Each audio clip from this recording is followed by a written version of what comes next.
Hey guys, welcome back to the channel. This is a story about what if Naruto gains a weird Uzuamaki Doujutsu that allows him to use Genjutsu regardless of chakra control. Part 1. Before I start, please do support for more amazing content and comments for part 2. Do consider to subscribe my channel and share my video to your friends and check out the description as well. Let's start the video. Emi no Iruka walked down the dusty streets of Konoha deep in thought. Yesterday had been graduation day for the academy and his secretly favorite blonde knucklehead had finally passed. It was the way he had passed that was perplexing the academy teacher though. A scarred-faced man had sat in that room and felt the blonde mold his chakra like always, over the top and horrible as hell, believing even before the chakra smoke cleared, he would fail him for the third time in a row. He and the other teachers had all been shocked into complete silence when they saw 10 perfect copies of the Jinchuriki grinning wildly. Though several Chunin-sensei wanted to fail the blonde because he made more than 3 copies, it was Iruka's decision as the boys' homeroom class instructor, so he handed over a leaf hit I8 and promised to take him for ramen to celebrate. After the meal, Iruka had gone to see the Hokage about Naruto's oddity. The elderly leader had already heard about it from several academy sensei actually. Apparently they wanted Naruto's hit I8 taken on the grounds he must have cheated, though no one had any idea how exactly he could have done so. Several had actually suggested Iruka himself had probably helped the boy out of misplaced kindness and wanted him fired from the school. This had greatly upset the young sensei. However, he let it slide as he had more pressing questions. After explaining in detail exactly what he felt in that room, Sarutobi had asked him if he knew any Genjutsu. Iruka hadn't seen what his abilities had to do with Naruto, but he explained that there were a few illusion techniques in his arsenal, though not many. The Hokage then instructed him to teach 1 or 2 to Naruto and see what would happen. The old man also gave Iruka a small scroll containing 3 ninjutsu he believed would suit the young Jinchuriki well. Now that the blonde was a ninja, several unfair rules and laws that affected his training negatively no longer applied. Anyone was free to teach anything they wished to the boy if the Hokage approved since he was no longer technically a civilian. 1. Right now the brown-haired Chunin was making his way to the training grounds. There was still 1 week remaining until the teams were announced and most kids were taking advantage of the free time to play, except a few. Of those few dedicated was Naruto himself, who was right now down by the river working on katas. Iruka watched him from a distance shaking his head, however became his Jounin instructor would have to work with him greatly on Taijutsu. Naruto. The teacher called to get the blonde's attention. The boy was in the middle of executing a sloppy spin kick and fell on his head surprised. Getting up with an annoyed pout while rubbing the bump on his noggin, the child glared at the laughing man. What do you want, sensei? Giving the boy a mock glare, Iruka said. Hey, that's not the proper tone to use when addressing a superior genin. Plus cheer up, I'm here to teach you a few jutsu. At the magic word, Naruto's blue eyes widened excitedly. He began jumping up and down while asking in an overexcited babble. Really? What? Does it explode? Please tell me it explodes. Oh, or is it a fire jutsu that makes Sasuke look lame? Oh wait, a fire jutsu that explodes, come on, tell me already. Iruka got fed up with the blonde's excited rambling and bonked him hard on the head. Naruto went face first into the ground but sprung back up like nothing happened. He sat cross-legged on the ground, still trembling with happy excitement, and gave Iruka his full attention. The Chunin studied the boy for a second to make sure he truly had his undivided attention before continuing. The first thing I'm going to teach you, Naruto, is a C-rank Genjutsu. What? The blonde cut him off with an angry yell. He then proceeded to whine. Why do I need to learn some stupid Genjutsu, Iruka-sensei? I want an exploding fire jutsu. DRRRR, Naruto. The angry teacher yelled. Genjutsu can be far more dangerous and deadlier than ninjutsu when used properly. Calming down, Iruka continued in a forced placating voice after an idea struck him. Now here's the deal, Naruto, I have a scroll with me from Lord Hokage containing 3 techniques he said would be perfect for you. I'm going to demonstrate 2 Genjutsu to you, and if you give me an honest effort in learning them, I'll give you this scroll. Still not looking very enthused but resigned to the deal, Naruto grumbled out. Fine. First things first, Naruto, mainly because I know you weren't paying attention in class when I went over this, I need to explain exactly what a Genjutsu is. Iruka began in what many children had dubbed his lecture voice. Realizing he was going to get a long speech made Naruto almost cry. A Genjutsu is any technique that attacks the mind of an opponent in some way or form. This attack can be to confuse, disorient, deceive, in some extreme cases kill, and so on. The 2 basic forms of Genjutsu are illusion and commands. One needs a strong imagination, mental power of will, and the control over their chakra to effectively utilize Genjutsu. For illusions, the standard clone jutsu we teach at the academy is the most basic example we can give. Simply a construct of empty air and chakra that everyone can see. Several faults with the technique is it doesn't cast a shadow, it doesn't make any noise when it moves, and it gives no feel of physical presence to the opponent. An illusion is an indirect method of attacking the brain through eyesight only. We will compare the standard clone to distinguish commands from illusion. Basically a command is when you directly attack the mind with willpower and chakra. If I chose to, Naruto, I could place a command upon your mind and make you see copies of me similar to the clone jutsu. The difference would be only you would see the clone and no one else. Your mind would also fill in the blanks for me. When the clone moves you would hear it. When it comes close you could smell it or feel a false physical presence. Much more convincing to your mind than a simple illusion. The strength of a command Genjutsu relies heavily on the caster's willpower, imagination, and overall knowledge of a subject versus the target's willpower and knowledge. There is much more to Genjutsu than that, we didn't even go over illusion and command combos. However, that is much more advanced and beyond my abilities. I do need to explain one more thing Naruto, the two main ways to cast a Genjutsu. Those are individual and aerial. Every time you use the clone jutsu it is an aerial attack. Everyone on the battlefield can see the copy of you and be manipulated in some way by it. This can at times lead to miscommunication with teammates, so you need to be careful this doesn't happen. When you target an enemy directly in a way that only affects them, that's an individual attack. Now if you're in an area with multiple enemies and allies, learning to sense chakra can allow you to zero in on your enemies only and preform a mass effect individual group-based attack. Basically you can make only the enemy see the copies of you without your allies seeing them. Iruka finished his explanation and said. The only one we'll focus on today is command. Finally sensei, your speeches take forever. The blonde complained. Little twerp. The Chunin thought annoyed. The first Genjutsu I want you to try is a basic command that makes the target see something wrong. I want you to try and make me see something different, like this. The academy instructor made the hand sign for rooster followed by ram. Genjutsu. False visual. Iruka looked down at Naruto waiting for him to catch the subtle but noticeable change.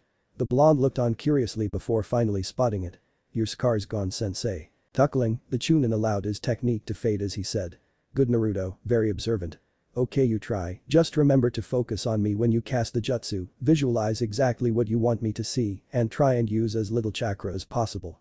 This technique can make an enemy see almost anything, but it's best to focus on yourself first because it requires less concentration. Naruto closed his eyes in thought. Coming up with an idea he made the two hand signs and called. Genjutsu. False visual. Iruka winced at the horrible amount of chakra the orange-wearing genin threw away in his performance. It took him 3 tries, but eventually the boy managed to connect a moderate amount of chakra with the Chunin's own. The older man soon found himself starting down at Naruto dressed completely in a tailor-made to fit Hokage outfit. Just like yesterday with the clone jutsu it made no sense. It was like somehow the child's body was molding chakra and discarding what it didn't need all on its own, without Naruto's input. This was not the way Genjutsu worked. Every attempt should have unraveled and fallen apart before they could do anything much less actually work. Well, did I do it this time sensei? How do I look in my Hokage threads?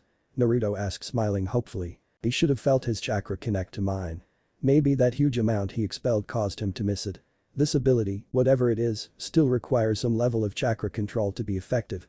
Otherwise his enemies will know the moment he casts a Genjutsu and Naruto himself won't feel the connection when it works. You did well Naruto. Iruka said out loud. However, you need to feel for the chakra connection that you will share with enemies you capture in Genjutsu. It will tell you if they're fooled or not and if they manage to escape. The connection also leaves you vulnerable to counter techniques, so you need to be cautious of that as well. Naruto seemed to soak up the information in for a second. Okay sensei, what now? Do I get my jutsu scroll? No. Iruka said sternly. You get the scroll after you've attempted both Genjutsu. But Genjutsu are boring and complicated. Naruto whined loudly. It's not like I'll ever use this stuff in a fight. Hopefully by my first battle I'll have learned how to blow something up. No sensei, not even one with a quarter of a brain, is going to teach you how to blow something up until after you've demonstrated some damned common sense, you knucklehead. Iruka yelled down at the Jinchuriki. The orange-clad boy stubbornly folded his arms and looked away. The instructor sighed heavily, he hadn't meant to be mean, but Naruto had to understand exactly what ability he had. Sometimes people were born with a talent they didn't want and would foolishly chase another. They usually learned the hard way just why this was a stupid decision, more than likely they never got a chance to rectify that mistake. Genjutsu, in the hands of someone that knew how to use it, was one of the deadliest shinobi abilities around. Iruka himself once watched a stone shinobi turn his most devastating jutsu on his own men because they appeared as the enemy. It had been the last mission he ever went on before joining the academy. Kurenai Yuhi was said to still have nightmares of that horrible day and the decision she made to save their team. All the power in the world wouldn't do you any good if you couldn't trust your own mind. Deciding enough was enough. Iruka quickly made 4 hand signs in quick succession and called out. Genjutsu art. Rolling world view. The landscape for Naruto changed drastically. The trees, river, and grass-covered ground began to move erratically like rolling ocean waves, and he was the boat bobbing on the green sea. The young boy began to feel queasy like he was getting seasickness. It became too hard to stand on the shifting ground, so he fell on his butt. The orange-clad teen was on the verge of puking when everything stopped and went back to normal. Looking up at his sensei, still a little green, the Jinchuriki dizzily asked. What the hell was that? A second Genjutsu I want to teach you, which is called rolling world view. The attack gives visual and mental effects to a target that brings on seasickness. Unlike false visual, the rolling world view is a designer Genjutsu, meaning the effects are set and can't be changed, but the degree of nauseating movement can. Was the Chunin's reply. Iruka waited for Naruto to stand back up and showed him the hand signs. As the boy began happily going through them, Iruka explained. Cast the jutsu on me, but try and keep your chakra calm. The truth is you used enough energy in your 3 attempts to use false visual to power the technique close to 100. However, what Iruka was trying to say was cut off by Naruto's exuberant cry. Genjutsu art. Rolling world view. If Iruka had placed Naruto on a subtle rolling sea of land, the boy had placed him in a torrential hurricane. One moment he was standing on flat ground and the next on top of a hill looking down at the woods and river far below. Before that view could fully register, the man found himself at the bottom of several rolling hills that disappeared far into the sky. The world tilted right, left, up and down, and poor Iruka was powerless to stop it as he laid on the ground moaning, struggling to get a grip on his chakra to break free from the jutsu. With his sensei gripping the sides of his alarming green face and moaning, Naruto, who was at first proud he pulled the technique off on his first try, began to panic as it dawned on him he didn't know how to undo it. He quickly grabbed his instructor's tactical vest and began shaking him frantically. Iruka sensei, snap out of it. The Jinchuriki screamed alarmed as the man gave no response but a dry heave. Actually remember something useful from the academy, the blonde recalled Sakura Haruno once explained to Ino Yamanaka that pain could break you out of a Genjutsu. Shrugging and having no other bright ideas, the Uzuamki cocked back his fist and let fly for Iruka's nose. Hokage's manner. Sarutobi sat at his desk waiting on 2 of his jounin subordinates. In front of him sat Iruka Yamino with a busted nose stuffed with bloody tissue paper. The man arrived from the hospital an hour ago and hadn't said much, except to confirm Naruto could use Genjutsu, regardless of chakra control. Hiruzen hadn't brought up his black eyes or busted nose, since he didn't believe he could keep from laughing. Not much longer Kurenai arrived with a disgruntled Hada Kakashi. Both were dressed in traditional jounin dress, even though the copy ninja looked a little rough around the edges. Someone had placed him in a Genjutsu that made him think he was extremely late and the man had rushed in getting ready for the meeting. Lad, you could arrive in a respectable time frame. Sarutobi acknowledged, secretly giving Kurenai praise. We have things to discuss regarding team placement, sir? Kurenai asked, surprised. I thought it was decided that I would lead a tracking team and Kakashi an assault team. The red-eyed woman didn't want to admit it, but she was worried. The tradition of putting the best and worst student together with the overall smartest didn't always work each year. It had to do with personal abilities, and if teamwork techniques were truly possible, other students may simply fit better together than others.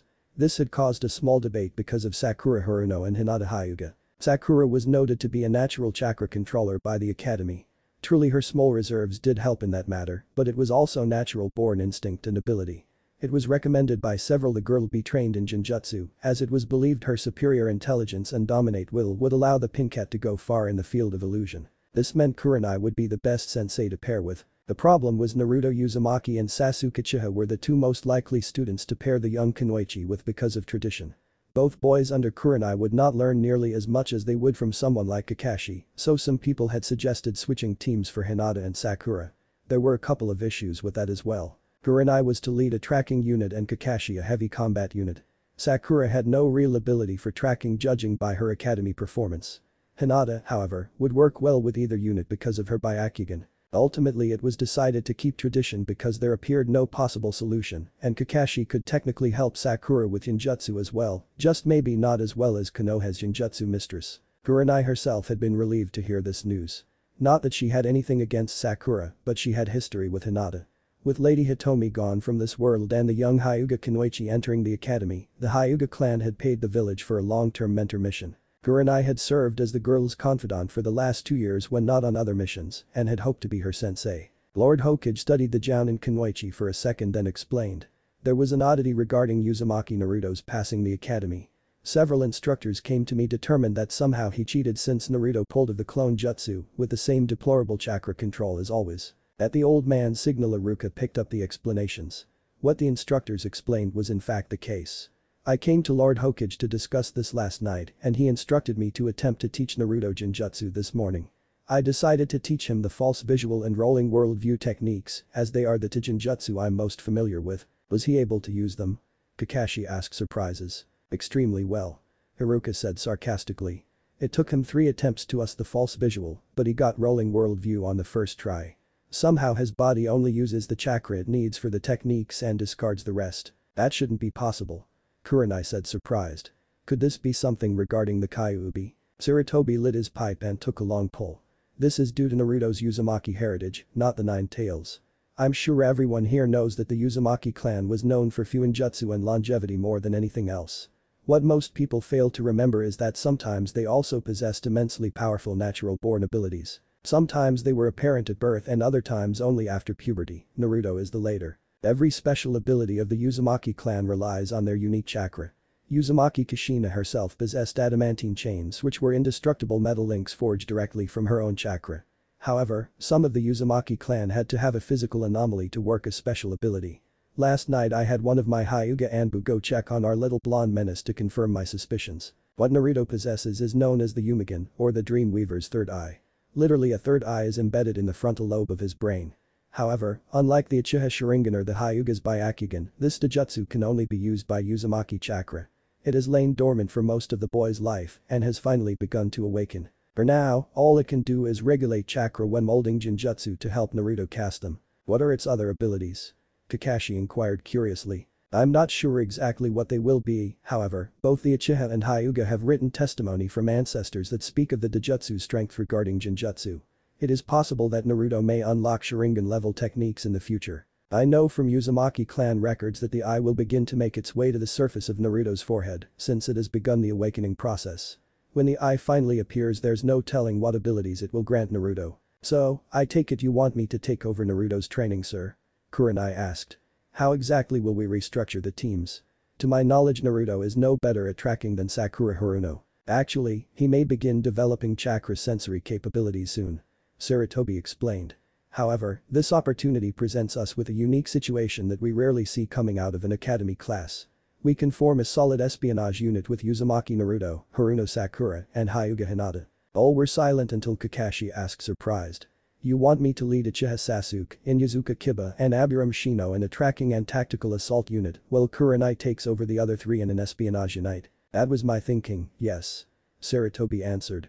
Giving both Jounin serious looks he asked.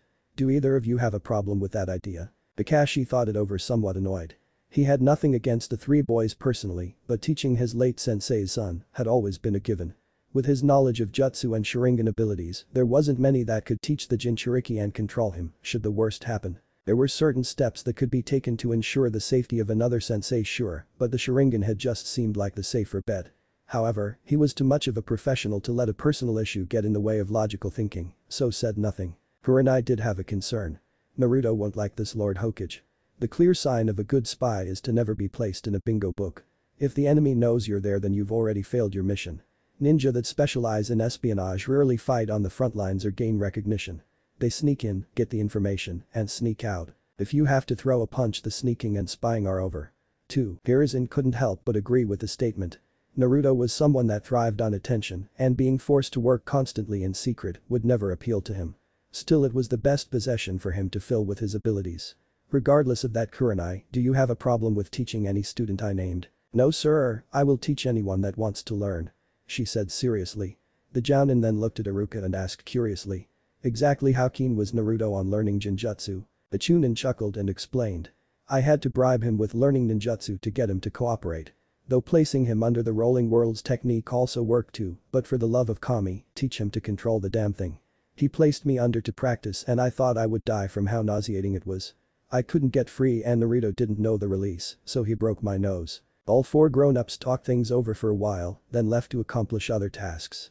Sarutobi watched the young people leave, then turned to face his most hated enemy, paperwork. Looking around to make sure he was completely alone, the old man placed a basic notice me not Genjutsu and summoned a shadow clone. The closet pervert then pulled out a little orange book and began reading while thinking. Thank you Minato for this basic yet wonderful knowledge. I still can't believe I actually did the work myself the first time around. All those years wasted working when I could have been reading educational literature. Undisclosed location. Izuki Taoji sat at a bar drinking cheap sake while silently cursing his luck. The plan was simple, the demon brat fails and gets tricked into stealing the forbidden scroll of seals. Then he, Mizuki, would steal the scroll for his master Orochimaru, leaving the boy dead with the blame. The only problem was somehow Naruto could defy the rules everyone else had to follow and use Genjutsu without proper control. It would take some more planning, but Mizuki still thought it would work. Naruto could still get him to steal the scroll and take the blame. All he had to do was figure out a different lie and dangle something else in front of the fool that he wanted. Graduating was out as he did that on his own, but maybe some kind of special recognition would work. The child was a sucker for praise. Uzumaki Naruto happily walked down the road to his training area. It had been 5 days since Iruka-sensei had shown him the 2 Genjutsu and gave him the ninjutsu scroll from Old Man Hokage. So far his progress was good, he had learned the 3 ninjutsu to some degree and had improved the false visual jutsu. He hadn't really found any way to safely practice the rolling world view jutsu to do anything with it though. Thinking back on the last few days brought a happy smile to the blonde's face. The day after he had trained with Iruka was the photo registration. Natural, the old man had no appreciation for someone's difficult thought-out artwork and he was forced to retake his photo. However, while he was talking with the Hokage, Konohamaru, the old man's bratty grandson, had tried to launch a surprise attack against his grandfather. The idiot brat had tripped over his own scarf and fallen flat on his little kid face while still holding the kunai. Of course it hadn't ended there. The helmet-wearing brat had jumped up and accused Naruto himself of tripping him.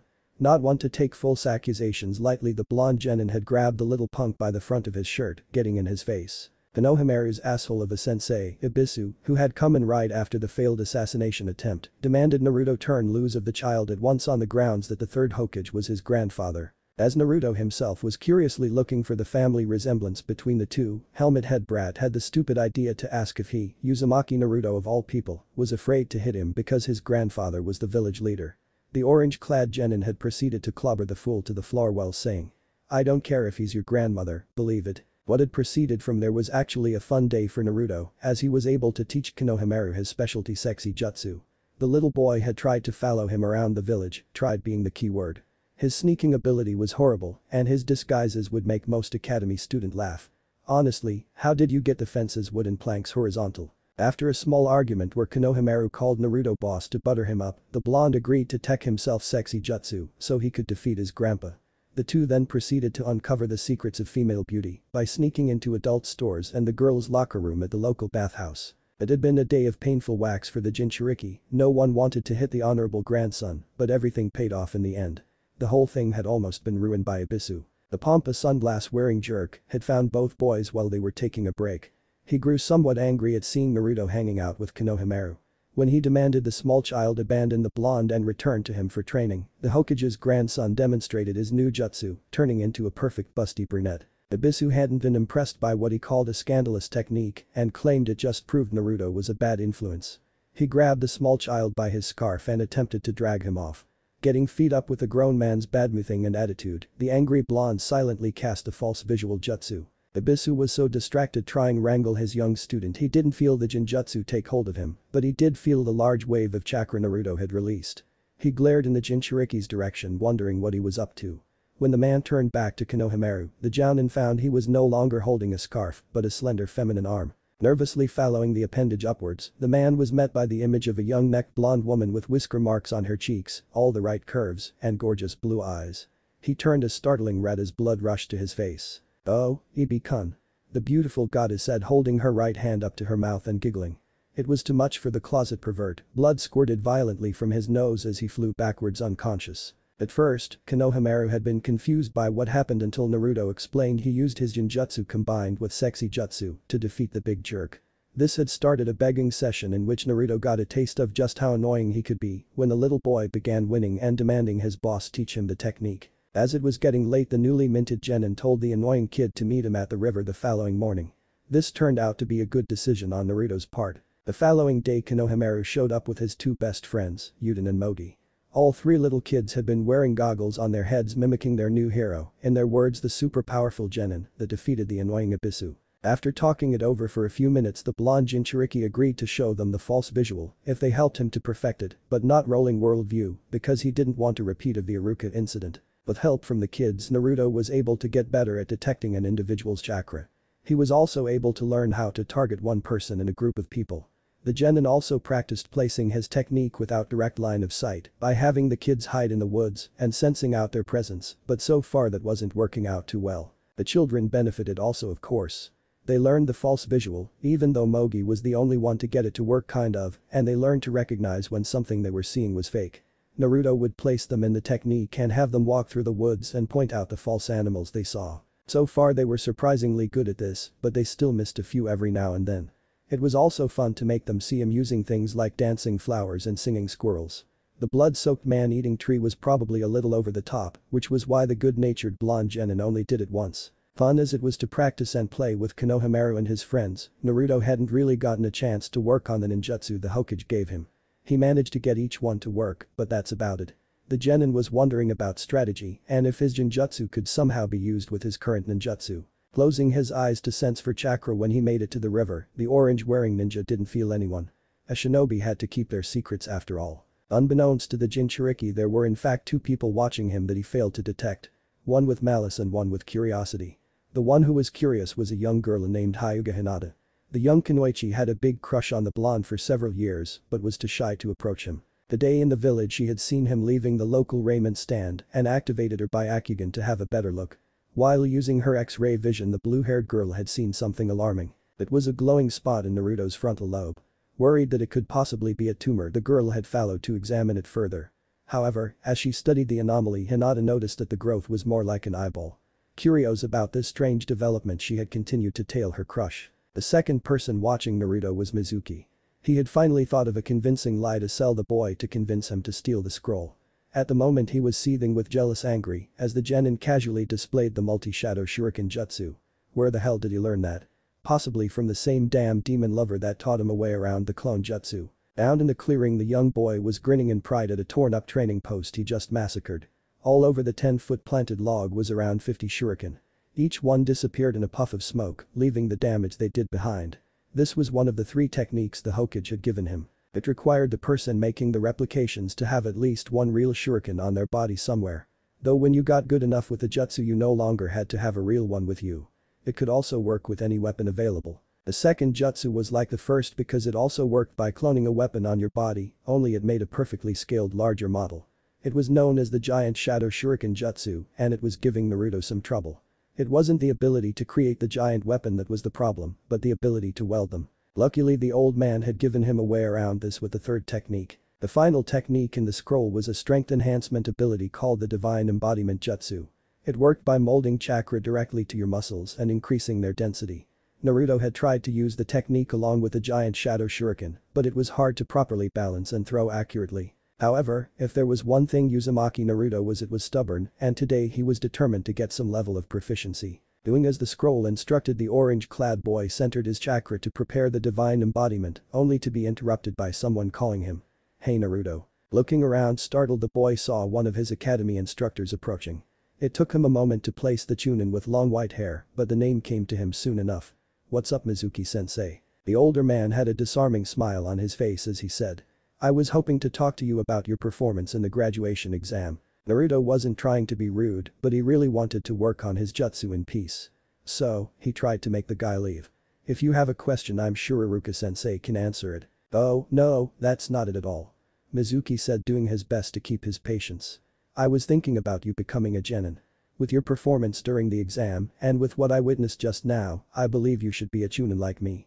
"One, really?" Naruto asked astonished. "Is that even possible sensei? Don't I have to be a genin first no matter what?" Mizuki gave him his best honest smile and explained. "No Naruto, there exists a special exam the academy can give to those exceptional few. Talking it over with a few of my colleagues, we decided almost unanimously that you deserved a chance to graduate as a chunin based on your graduation performance." The gullible blonde was excited, this was the opportunity of a lifetime. "Thank you sensei, that's so awesome. What's the test?" As Mizuki began explaining his lie Hinata read the man's lips with her Byakugan. Admittedly she didn't know everything about the village and its military practices, but the little heiress had never heard of an academy student being promoted to chunin right out the door. Plus, she was also aware of the animosity most people had for the orange-loving boy, an animosity Mizuki shared in. When Mizuki thought no one was looking, the man would usually glare at various children with jealous anger. Hinata believed secretly the academy instructor was envious of anyone born to a clan with special abilities or training. The young heiress never caught him glaring at her because whenever she was inside of him he acted nice, but figured he held the same jealousy for her as he did every other privileged child. The one thing Hinata never understood was why the man would also glare at Naruto. The orphan boy had no parents to speak of and was definitely not privileged, at least not as far as the girl knew. Yes, the Uzuamki clan had been powerful, and the blonde definitely inherited their massive reserves of chakra, but there was no way for him to learn clan jutsu, as most of them were lost. Uzuki would glare at Naruto with the meanest look of all, and the shy girl believed would never agree to some test to make her secret crush a chunin. Watching Naruto leave to fulfill his fake test, Hinata began to sneak away. She would go to her father and explain what was happening. However, before she could make it out of the woods, a cold voice asked, "Well, what do we have here?" Turning around terrified, the little heiress saw her evil sensei glaring down at her, for once not bothering to smile. It was the first time Hinata had ever seen him look at her with hatred. Later that night, Naruto happily jumped from tree branch to tree branch, heading for the old shack Mizuki told him about. He wanted to get there quickly and learn a technique before his sensei came to get the scroll back. Stealing the large roll of paper had actually been easier than he thought it would be. Everyone was out busy with a village emergency or something. He wasn't sure what it was but didn't let it bother him. Old man Hokage's Anbu were the best and would have whatever it was handled soon. The aspiring Genjutsu user landed in the clearing next to the shack excitedly. Looking around he didn't see Mizuki and figured the man was running late. Happy for this outcome, the genin opened the forbidden scroll of sealing and had a look at the first listed technique. Shadow clone jutsu, used to make solid copies of the user. The boy read out loud. Thinking it over for a second, it dawned on Naruto exactly what that meant. Awesome, I can have an army of me. Couple hours later, the terrified Hinata Hyuga was being carried under the left arm of Mizuki as they made their way to the trader's designated meeting spot.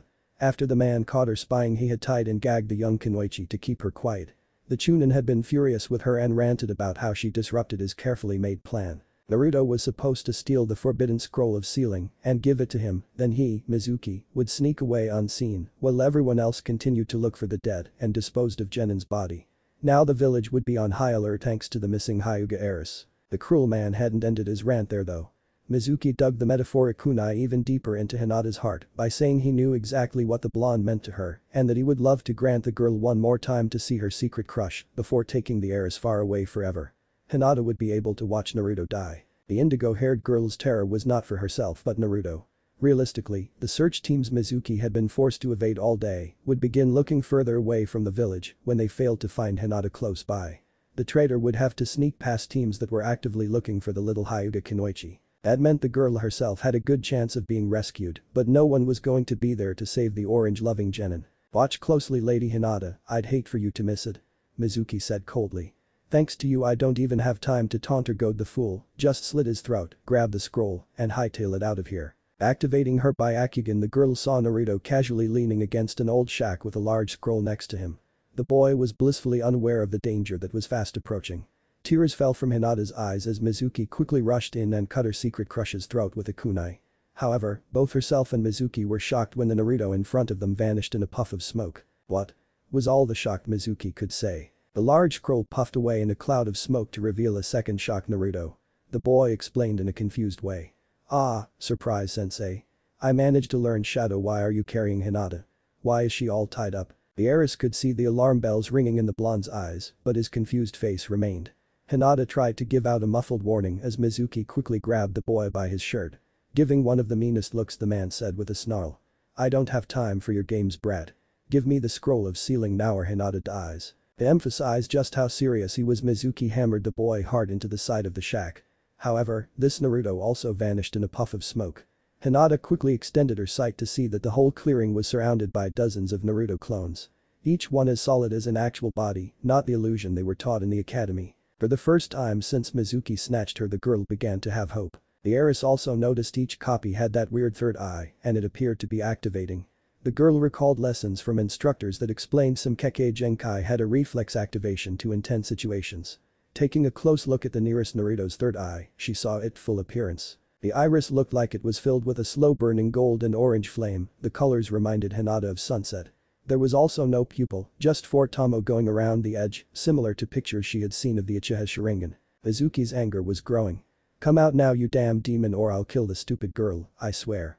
Give me the scroll and you can both leave here alive." Hinata tried to give out a muffled warning, trying to tell Naruto the man was lying. She wanted him to run away and get help. Mizuki had a reason to keep her alive, but not her secret crush. However, the heiress's hopes of the genin retreating plummeted as she saw the Naruto closest to the real scroll make hand signs. Hinata noticed the fireball-like eye begin to emit a small amount of purple chakra. When Naruto unleashed an alarming amount of energy, the third eye released a purple pulse behind it. The first wave of chakra did nothing but alert Mizuki to Naruto's presence, but the second placed energy in his mind that began to attack his neural pathways. The enemy dropped her and began to drunkenly stumble around while turning green. Still observing everything with her Byakugan, Hinata noticed every clone charge just as Mizuki dropped to his knees. Several clones had done something to themselves that made their muscles glow with chakra. However, before she could make sense of what was happening, one of the Naruto clones picked her up bridal style and retreated to the woods. As they landed by the scroll of sealing, Hinata realized this was no fake, but the real Naruto. Quickly removing the gauge, the boy asked urgently. "Hinata, what the hell is going on? Why are you here and why is Mizuki-sensei trying to kill us? This was supposed to be my secret Chunin exam." There were so many questions running through Hinata's mind right now. What exactly was that third eye and how did it work? How had Naruto Uzuamki, arguably the student in their class with the most chakra but also the worst control, managed to place an advanced Genjutsu on their traitorous Chunin instructor? How the hell had she gone all these years without talking to the boy she admired more than anyone, something she planned on rectifying if they both made it out of this mess alive? However, she figured the life-threatening situation they were in took greater precedence, so she decided to save her questions until later. As the blonde began untying her, Hinata quickly explained. "It was all a lie, Mizuki only wanted the scroll. I saw him trick you and was going to tell my father, but he stopped me before I could. Mizuki decided to take me along with the scroll and kill you. We have to get out of here now." Naruto stood in shocked disbelief. Mizuki was a traitor, it couldn't be possible. Going over the events from the last few minutes, he knew Hinata was telling the truth. Coming to a decision, the whisker-faced boy gave the young Kunoichi a determined look. "Take the scroll and run, I'll hold him off." "No." Hinata said, shocked at the suggestion. "We go together or not at all. Look, we don't have time to argue." Naruto explained urgently. "Mizuki broke my Genjutsu and has almost defeated my clones. I wish more had thought to use the divine embodiment while attacking, but they didn't all think of it." Activating her Byakugan, Hinata saw that Naruto was correct. She asked him, shocked. "How did you know?" "My shadow clones." Naruto answered. "When one puffs away I get their knowledge. So, I have an idea of what's going on back there in the clearing." Hinata noticed two things next. When the last clone was destroyed, the eye in Naruto's brain turned to look in the clearing's direction, and Mizuki, a little bruised and bloody with a black eye and busted lip, was heading right for them. "Shit, that bastard is heading right for us," Naruto said angrily. "I can sense his chakra moving this way. We need to hide." Naruto slung the scroll strap over his shoulders and grabbed Hinata around the waist while leaping down to the forest floor. Quickly going through hand signs, the boy whispered. "Genjutsu art. False visual." Hinata watched the third eye once more unleash a small pulse of purple chakra as Naruto himself unleashed another massive wave. The purple pulse stayed in a dome around them while the large pulse went out as far as the girl's Byakugan could see. The Hyuga noticed her blonde secret crush had placed them inside a Genjutsu to hide, the image of a boulder. However, their evil sensei knew the general location of where they were at now, thanks to the large pulse. The heiress watched Naruto's third eye track Mizuki as he came closer. Can he somehow see out of that thing? She wondered. The Chunin landed on the branch the kids had just leapt from and looked around frustratedly. Hinata noticed Naruto mouthing please don't find us repeatedly. The fireball-like eye began to send out a continuous purple chakra that reinforced the illusion that surrounded them. The young Kunoichi was astonished when she realized what was happening. "Whatever that eye is doing, it keeps Mizuki from sensing our location and possible from hearing us as well. Come out you damn demon." Mizuki yelled in anger. "What, do you think if you act like some kind of hero this village would ever accept you or forgive the blood you spelt? Do you?" At the white-haired man's words, Naruto stopped chanting. He focused more on the Chunin as the enemy continued. "Do you know why they hate you, brat? It's because 13 years on the day you were born, the nine-tailed fox spirit, the very one that killed Iruka's parents, attacked our village. The fourth gave his life to defeat it, but unlike what you and everyone else were told, Minato Namikaze couldn't actually kill it. He imprisoned the monster inside of you, making you the new demon fox. The only reason you and that little pale-eyed bitch hiding with you never knew the truth was because the third Hokage passed a law forbidding anyone from talking about it with anyone that didn't already know. Hinata stared at Naruto in stunned disbelief, it all made horrible sense. All the mean looks, the glares, the name-calling, some people even calling him demon when they thought no one could hear, it all fit with what Mizuki was saying. Naruto was thinking the same thing as Hinata. Unfortunately, because his brain was stunned, the Yumigan was no longer responding to his desire to hide. With a triumphant sneer, Mizuki hurled one of the two giant shuriken from his back directly at the hidden children. The boulder faded from existence as Hinata grabbed the Jinchuriki and leaped away, the weapon missing them by a hair. The Chunin jumped down to corner his prey. Grinning menacingly at the children, he said happily. Well, looks like this game is over. It's been fun, but I really must be going now. Hand over the scroll and the little Eris monster, and I'll kill you quickly. Naruto was still too stunned to say anything. Mizuki grew tired of waiting and grabbed his second giant shuriken.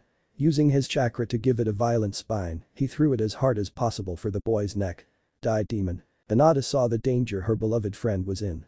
With a grace and agility far superior to any of her classmates, the Hyuga barrel rolled over the flying weapon, grabbed the middle ring, and gave it a strong enough jerk with her small body to change the trajectory somewhere off to the left of Naruto.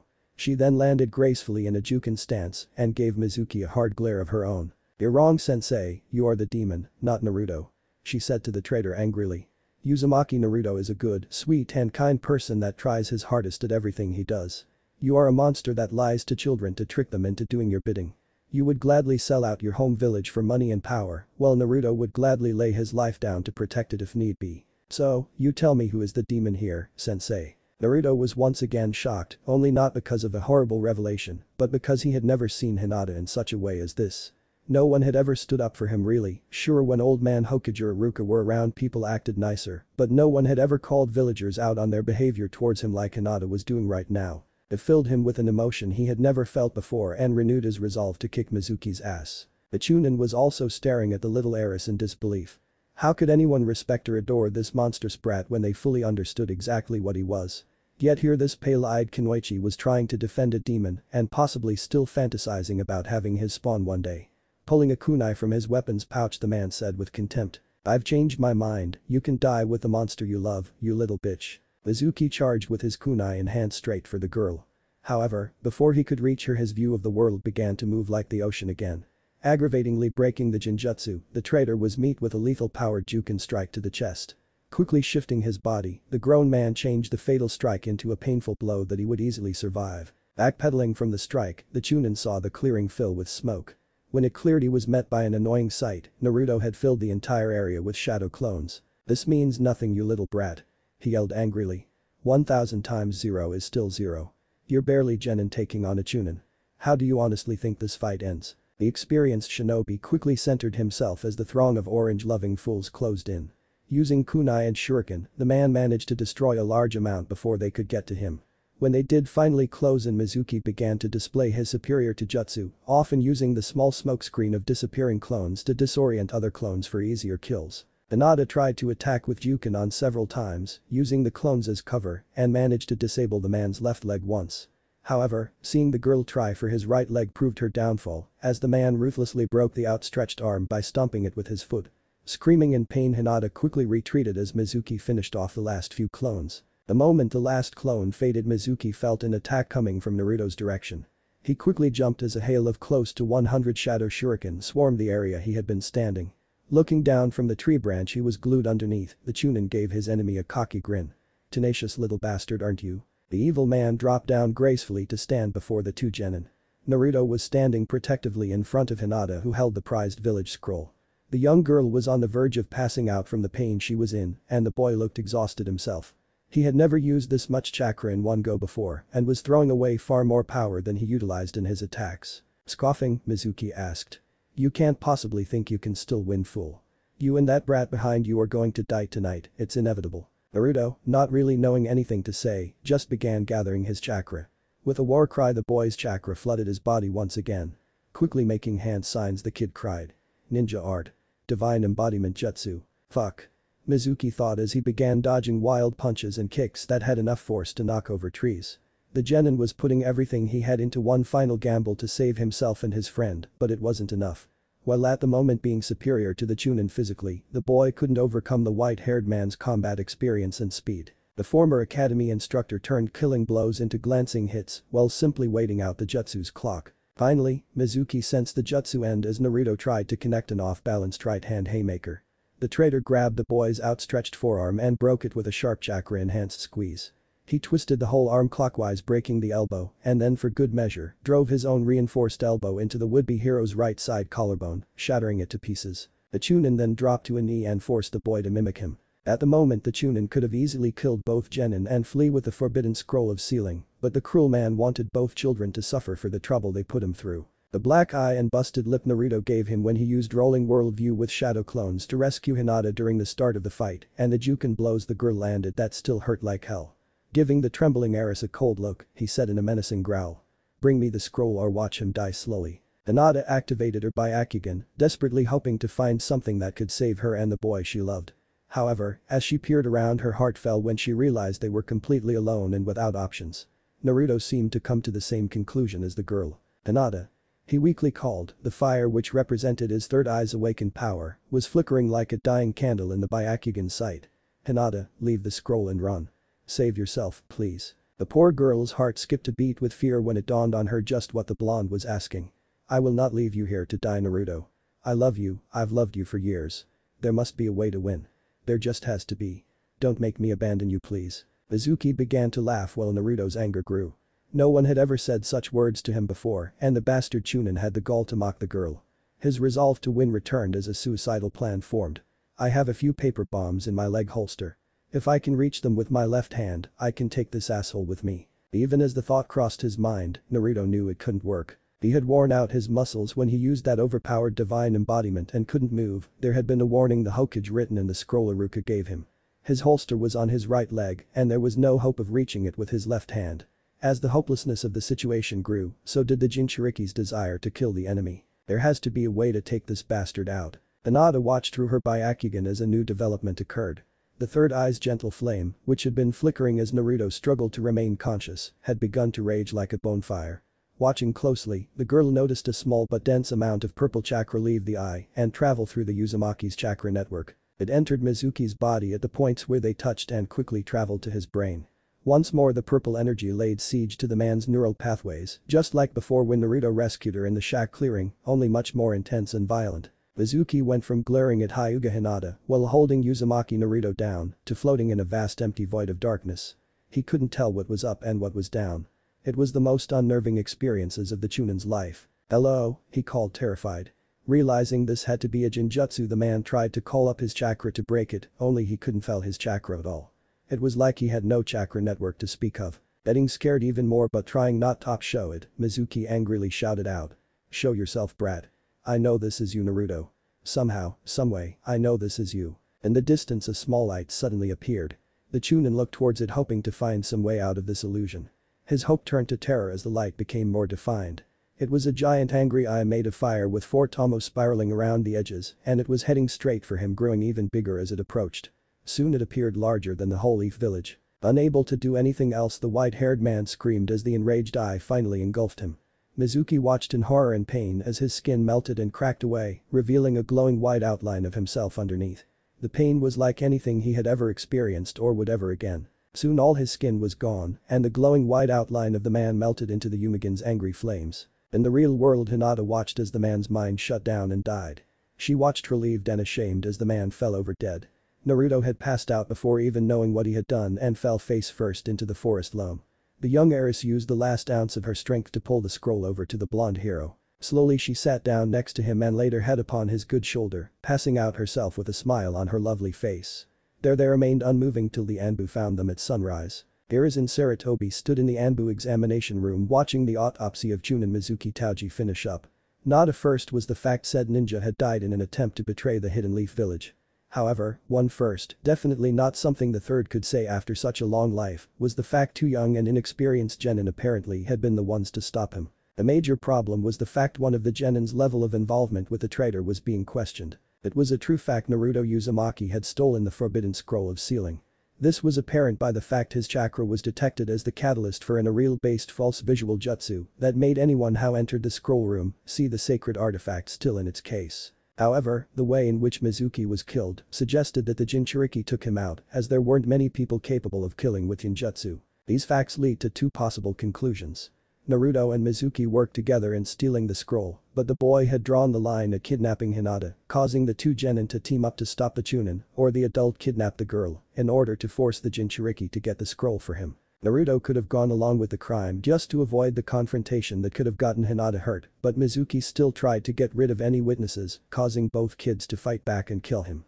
Inoichi Yamanaka was trying to uncover information from Mizuki's brain, but Sarutobi didn't hold out much hope of that working. The old leader watched as his head of analysis approached wearily. He could tell by the man's face there wasn't any good news, he just hoped there wasn't bad news. Lord Hokage.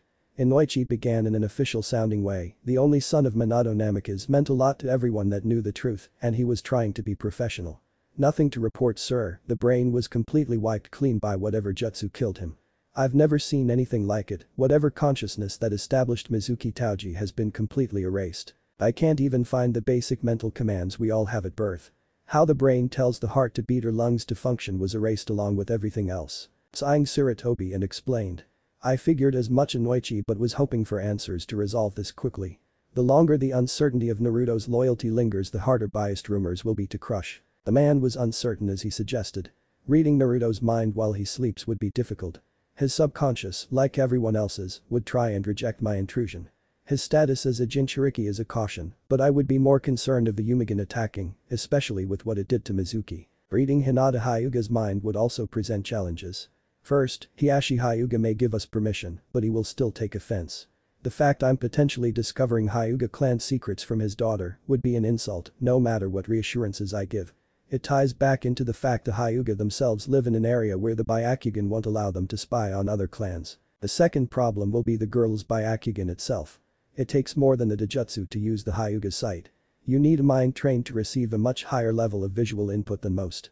I haven't had the child's training, so her sight would be very disorienting to me. Truly, I doubt I could get much from her. Sarutobi nodded his head understanding. If there is nothing more to learn here, then I'm going to the hospital. With any luck, Hyuga Hinata will be awake by now. It will take another day or two for Naruto to regain consciousness naturally with the strain his Doujutsu placed on his mind, as well his level of pain. The shattered collarbone and broken arm combined with overusing the divine embodiment will hurt like hell. Amura Midokado, an elder council member, came walking up with a stern frown upon his face. The elderly man was followed by the second elder council member Kaharu Udatane. Unlike the man, her face was filled with concern. Sarutobi just knew they would both be headaches in their own way. Hiruzen, Hamura, and Kaharu had been teammates since before the first Great Ninja War. Under Tobirama Senju, the second Hokage, they had formed the very first Team 7. The three had always been able to take care of themselves and look after one another, which was one of the main reasons the Hokage's old teammates were chosen as the village advisors. However, in recent years they had begun undermining Hiruzen's wishes whenever they could because they disagreed with the way he ran the village, Hamura more so than Kaharu. Sarutobi, we need to talk. Kaharu said nervously. We're not sure who talked, but rumors about last night are starting to spread. I actually heard a shopkeeper gossip that Naruto was the one that kidnapped Lady Hinata and stole the sacred scroll, and Mizuki died stopping him. Please tell me you corrected the idiot. Inoichi asked disbelieving. We couldn't. Hamura explained. Technically there is still a gag order in effect. When some people asked us directly, all we could say was it's still being investigated. Groaning, Sarutobi looked to the elders and said. Come on, let's get to the hospital. With any luck we can get Hinata Hyuga's statement. Hospital. Hyuga Hiashi stood in the lobby of the Leaf Village Hospital, waiting for an update on his daughter. Since an extremely sensitive investigation was underway that she was involved with, the Hokage had declared her off limits to visit unless he, Hiruzen himself, or Shikaku Nara were present. No one was allowed in her room to keep from undermining possible testimony for or against Naruto Uzumaki. It wasn't like Hiashi didn't understand what the boy meant to Hidden Leaf, both as a Jinchuriki and future Uzumaki clan head, but this was his firstborn baby, and he wanted to see her, not that his stock facial features gave his anxiety away. He truly wished Minato's son hadn't killed Mizuki. Hiashi would have made his departing from life much more slow and painful. Looking up, the furious father saw a man in green scrubs coming. The man nervously approached Hiashi and introduced himself. Good morning, sir, I'm your daughter's head doctor, Kawamoto. At the moment she's resting comfortably and we have managed to fully heal her right arm. It was a clean break, so there should be no lasting damage. We will still place a cast over it for a few days to be sure the bone is protected while it regains its full density. Should be no lasting damage. The head Hyuga asked coldly. Oh, well sir, no medical practitioner could ever say with 100% certainty exactly what the end result would be with each individual patient. The doctor explained while nervously laughing. Each person is different, you see. Some people heal faster than others, but I can say with 99.99% certainly Lady Hinata will make a full recovery. The ashy eyes burned with a cold fury even as his face gave nothing away. He deeply found this man annoying, however, the clan leader had more questions to ask on behalf of the village. Can Hinata be awakened safely at this time? Yes sir, she can, but I would prefer her to wake on her own, mainly for healing purposes. The nervous doctor explained in what he hoped was a way that placated the head Hyuga. The stock-long brown-haired man filed the information away for when the Hokage arrived. He would prefer to let his baby sleep until she woke on her own too, but an innocent boy's life hung on what she had to say. Hiashi didn't believe for one second that Naruto was guilty of anything except being himself, whatever that may mean to the circumstances surrounding this incident. Unfortunately, there were many others that hoped this altercation was somehow the result of Uzumaki's malicious intent. They wanted an excuse to exile or kill him. Thinking of the blonde boy, Hiashi asked the doctor. How's Naruto Uzumaki faring? Awamoto had a confused look on his face. The dem boy sir. The Hyuga's stone face returned as he said coldly, not missing the full slip. Yes, the young man that saved my daughter from a kidnapper, how is he faring? Gulping, the doctor was quick to assure the angry man. He will be fine sir. His heritage and his status will see to it. His right arm is in a cast up to his collarbone, but has already begun to mend, though if awoken the pain would be intolerable. We expect to remove his cast before your daughter's actually. With Hinata we are worried for the forearm's radius and ulna being a little bit softer than usual right after medical jutsu application. As Naruto is in Uzumaki, he won't have those particular problems. Hinata will need a few more days to regain her full bone density. It's only a minor concern as I said sir. Awamoto walked off quickly after that, afraid of making Hiashi angry again.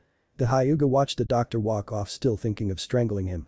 He impatiently waited for the Hokage to arrive so he could see his daughter. It wasn't much longer before Hiruzen arrived along with both elders Homura Midokado and Kaharu Udatane. The three walked up to Hiashi quickly. The irritated Hyuga gave contemptuous looks to both elders and addressed the Hokage.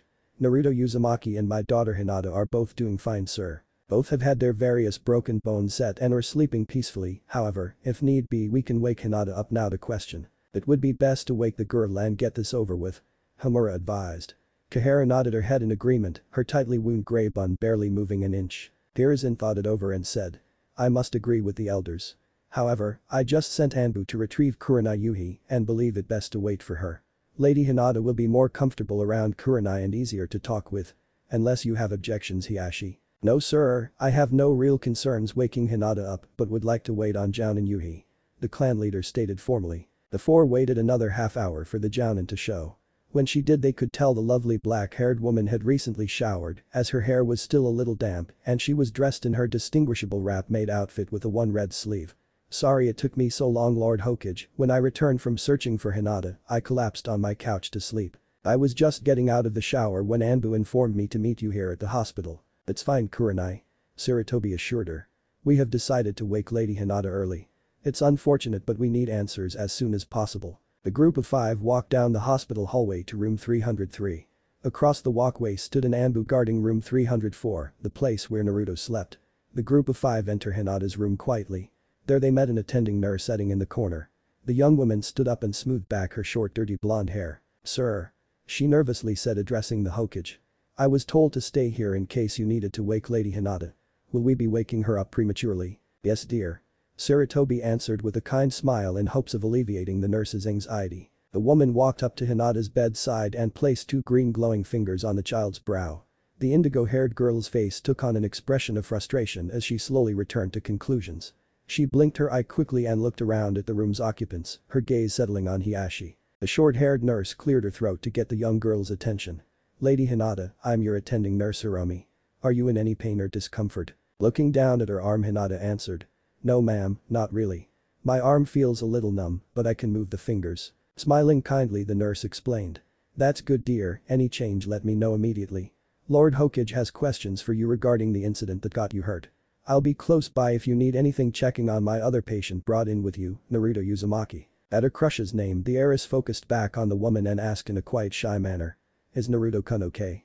His right arm was hurt far worse than mine. The lady smiled kindly at her little patient. Oh yes, Naruto is doing just fine.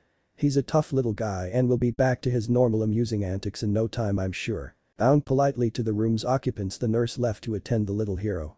Hiashi walked to a corner and stood stiffly while Sarutobi and Kurenai sat on Hinata's right and the elders her left. Smiling, the Hokage began in his usual grandfather voice. We do apologize for waking you, dear, but I'm afraid this can't wait. We need you to tell us exactly what happened and how you came to be in Mizuki Tauji's hands. Why, sir, did something else happen? Hinata asked, nervous and confused. She didn't understand why there would be concern. Kurenai quickly interjected before anyone else could, namely Elder Hamura. No, Hinata, everything is fine so far as we know. However, there is a concern that Mizuki could have a partner in or around the village helping him. Sarutobi was grateful that he had brought the Genjutsu mistress. If word got around they had led Hinata's answers to a more favorable outcome for Naruto's sake, it would bring into question the girl's whole testimony. They wanted to hear what she had to say in an honest manner as possible, and that meant not telling her the boy she loved was under suspicion of treason. Otherwise she may try to craft answers to protect him, or others could falsely say she did to continue holding Naruto under an unfair light. Hinata looked back and forth between Kurenai and the Hokage, saying. No, he didn't have a partner, not any he mentioned anyways. The truth was he didn't want me at all, just the forbidden scroll of sealing. The Haru gave Hinata a searching look and asked. Did Mizuki kidnap you to force Naruto Uzumaki to steal the scroll for him? Looking even more confused, the young Hyuga said. No ma'am, that's not how it happened. There was a look of triumph in Hamura's cold, vindictive eyes at the girl's words. He shot Sarutobi a look that clearly stated his victory over being right about the Uzumaki boy. Kurenai, however, had another question. Hinata, how exactly did you come to be in Mizuki's clutches? Start from the beginning and leave nothing out. You don't know what you could have missed that we more experienced shinobi could pick up on. The indigo-haired child smiled shyly at her mentor and began. Oh well, you see, I was going to buy some cinnamon buns when I thought I heard Naruto-kun's voice. So, I activated my Byakugan to check and it was him, only I noticed something wrong. It looked like there was a tumor in his brain, so I followed to have a closer look. The brain tumor? Kaharu asked for clarification. The Hokage decided to explain. Not a tumor but an eye. The Uzumaki clan's Umigan, or Dreamweaver's third eye, a rare ability that few are born with. It allows the user to wield Genjutsu without proper chakra control and possibly has a few abilities that we have yet to see. And won't ever see. Hamura thought angrily. We will have to put Genjutsu disrupting seals in the demon's prison cell. Hinata, still oblivious to the danger her personal blonde heartthrob was in, continued her explanation after filing away the Hokage's information for later. Getting back her train of thought, the girl began in her normal quiet voice. I watched Naruto-kun training for a while. I was wondering if he would do something with the Yumigan, but he never did. After a little time had passed, Mizuki approached Naruto to talk. Here the girl paused to think. How to explain this so I don't embarrass poor gullible Naruto-kun? Growing impatient and wanting the boy's treason confirmed, Hamura asked harshly. Well girl, what did he say? Lady Hinata. Sarutobi corrected his colleague in a reprimanding tone, giving him a cold glare. The male elder had the presence of mind to understand his mistake and said. Sorry Lady Hinata, please tell us what Mizuki talked with Naruto about. Not seeing any way to make it sound better, the girl began explaining. Mizuki told Naruto that he and several academy instructors believed because of his performance during graduation that he deserved to take a secret test to become a chunin. The test was to steal the sacred scroll and bring it to the old shack in the North Woods. Mizuki told Naruto-kun where to find the scroll and everything. Elder Hamura Midokado was furious as he saw the boy walking free in his mind. Not only that but also being praised as some kind of damned hero for saving both the scroll and Lady Hinata from a traitor. No one could ever fault a student for believing a teacher's word. Without that trust, the whole system of shinobi training would crumble like a flimsy house of cards, which made Mizuki an even more deplorable ass for twisting it for his own agenda. Despite the absurdity of such a test existing, it wasn't beyond the realm of possibility, especially during times of war. Hiruzen was shaking his head at the gullibility of the village's blonde menace. Looking at Hinata, the old man asked. What did you do next, dear? I'm assuming Mizuki kidnapped you to prevent anyone from finding out what was happening. Yes sir, I didn't know if there really was such a test, but I knew Mizuki hated Naruto-kun. The young girl continued her testimony.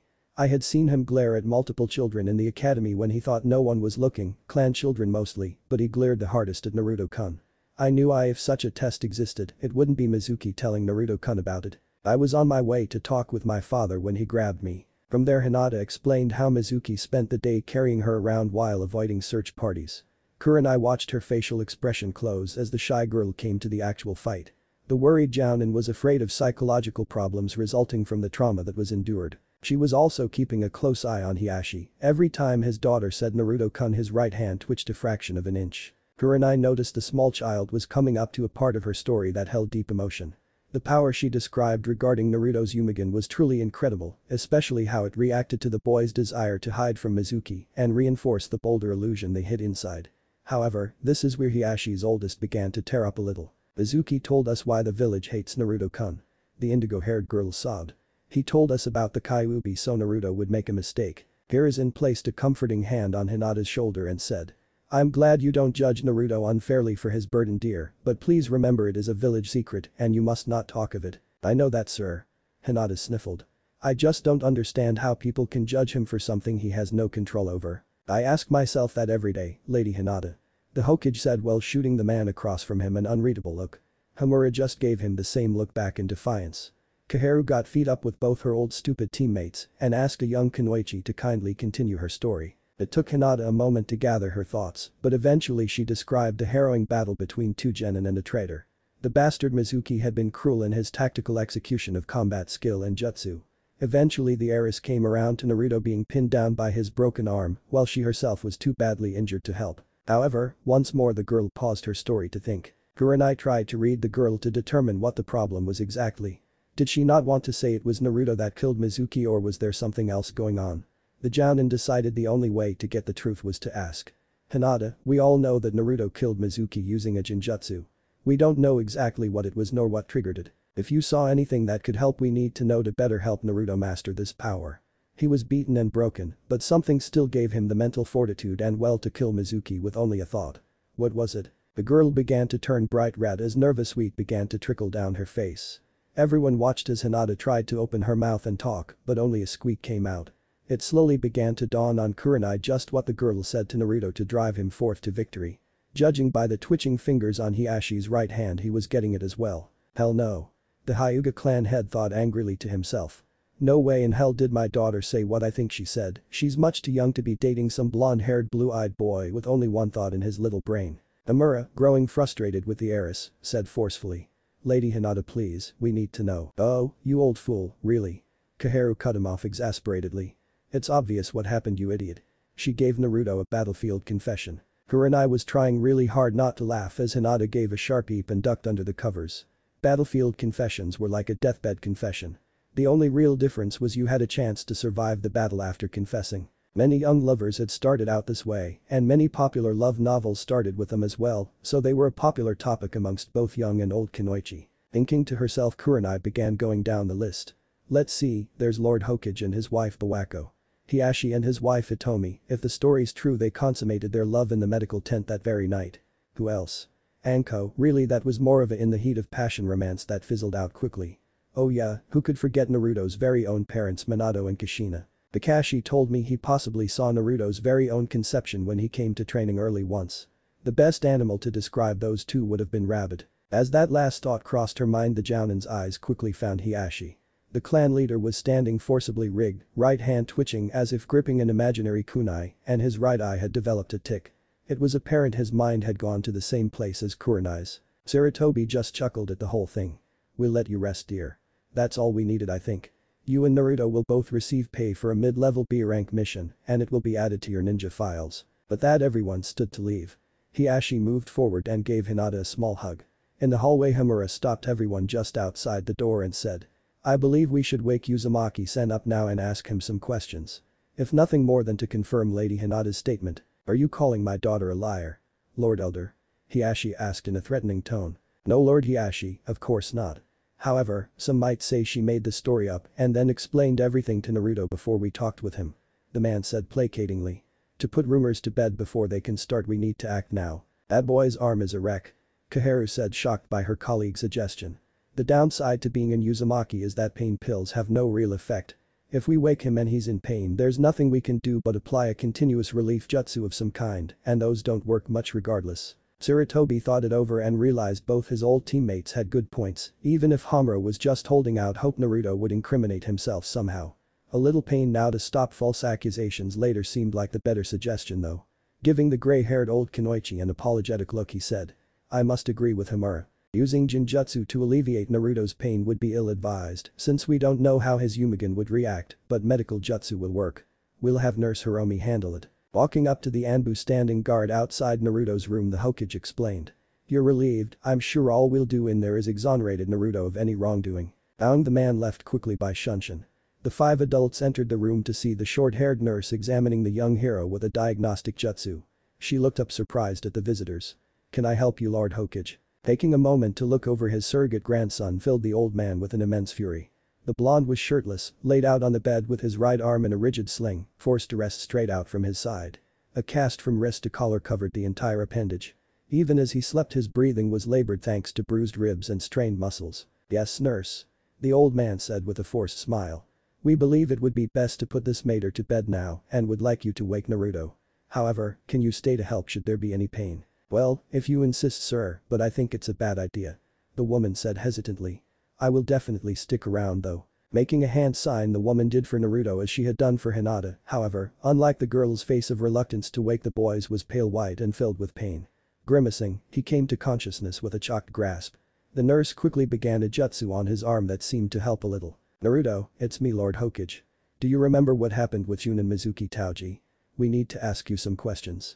Sarutobi quickly stated concerned. Hinata is Hinata okay old man? Naruto asked in a pain-filled raspy whisper while gritting his teeth against his agony. Hiruzen was quick to comfort the boy. She's fine Naruto, you saved her and the scroll. It's extremely important, why did you take the scroll? Naruto closed his eyes against the pain trying to remember. As best he could the boy spit out. Mizuki-sensei said it was a test to become Chunin. That confirms Hinata's story. Hiruzen thought anxiously.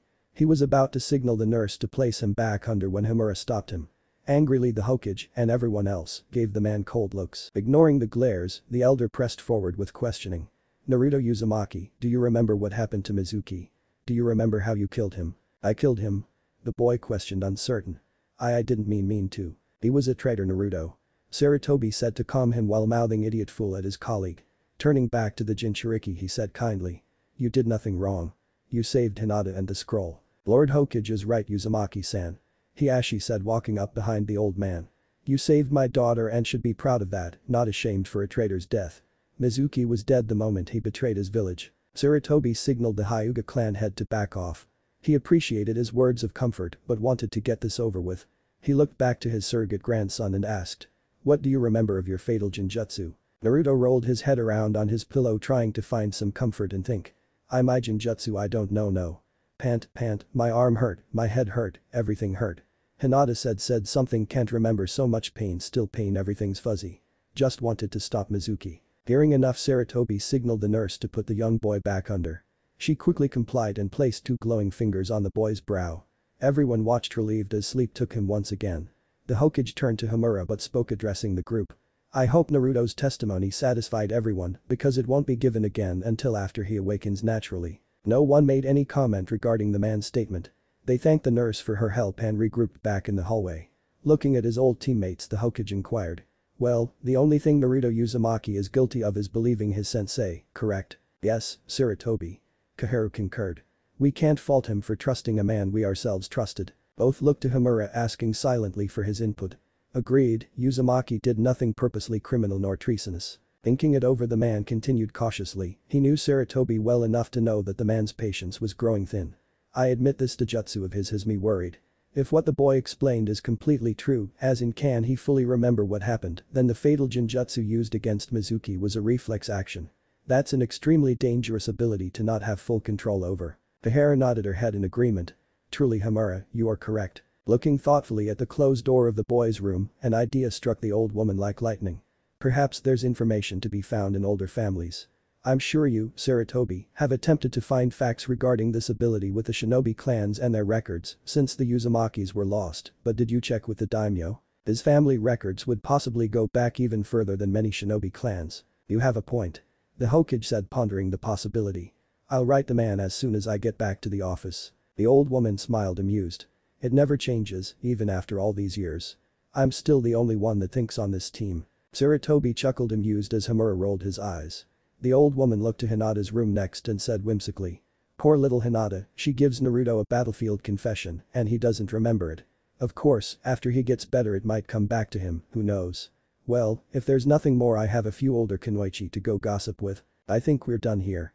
Hiruzen said. Lord Hyuga, I'll see you at the next council meeting. Kurenai, good day. But that the Hokage left followed by the elders.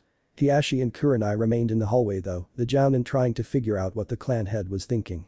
They were soon interrupted by Dr. Kawamoto approaching. The man looked confused by the fact they were just standing in the hallway and asked. Is there something wrong Lord Hiashi, ma'am? No nothing. The Hyuga said. Tell me doctor, can I have my daughter discharged? I would feel more comfortable with her at home. I don't see why not sir. Kawamoto explained. All she needs is rest and Lady Hinata can get that at home. Is it imperative she leave today? I would feel more comfortable with her at home, that's all. Hiashi explained. Can you go and get her discharge papers? The man bowed and left quickly to do as asked. Hiashi leaned against the wall next to Hinata's door as if standing guard, closing his eyes to think. Kurenai gave the man a bemused look and asked. You can't honestly believe your daughter and Naruto would do anything inappropriate. Hinata being who she is and Naruto the same as her plus his injuries. As her father I will sleep better knowing there's a village between my daughter and Naruto rather than one empty hallway and two unlocked doors. Was the answer Hiashi gave. Kurenai laughed a little and asked. Seriously sir, you're that worried about it? Honestly no. The Hyuga clan head answered truthfully with a sigh. However, I'm sure you have heard the story involving me and my wife. What most people don't know is that the night of her battlefield confession to me, I was too beaten and broken to move. So, who do you think crawled into whose bed and started that particular event? People say Hinata takes after Hitomi in both looks and personality, so forgive me if I'm concerned about my late wife's entire personality showing up in my daughter. As a husband that side of Hitomi was appreciated, but I've learned the downside today. Opening his eyes and staring into the woman's red ones the man continued. I'm also sure you've heard stories regarding Naruto's parents as well. Have you heard Kakashi Haddock talking about the training field incident? Kurenai nodded yes at the question, so Hiashi continued. I have a story of my own. Minato was late for a council meeting once and I volunteered to go find him. I walked in on him and Kushina on his desk in the Hokage's office, she was bent over and he was behind her. The man had the gall to look me right in the eye without pausing and say, I'll be with you in a minute. Kurenai was forced to keep a straight face as she desperately tried not to laugh. It took a moment but eventually she calmed down. Giving Hiashi a kind smile she said. Kushina was somewhat known as a wild reed. Lord Fourth would have had a hard time keeping his hands off her. Ha! The Hyuga Lord scoffed. Kushina my foot, it was Minato that caused all those incidents.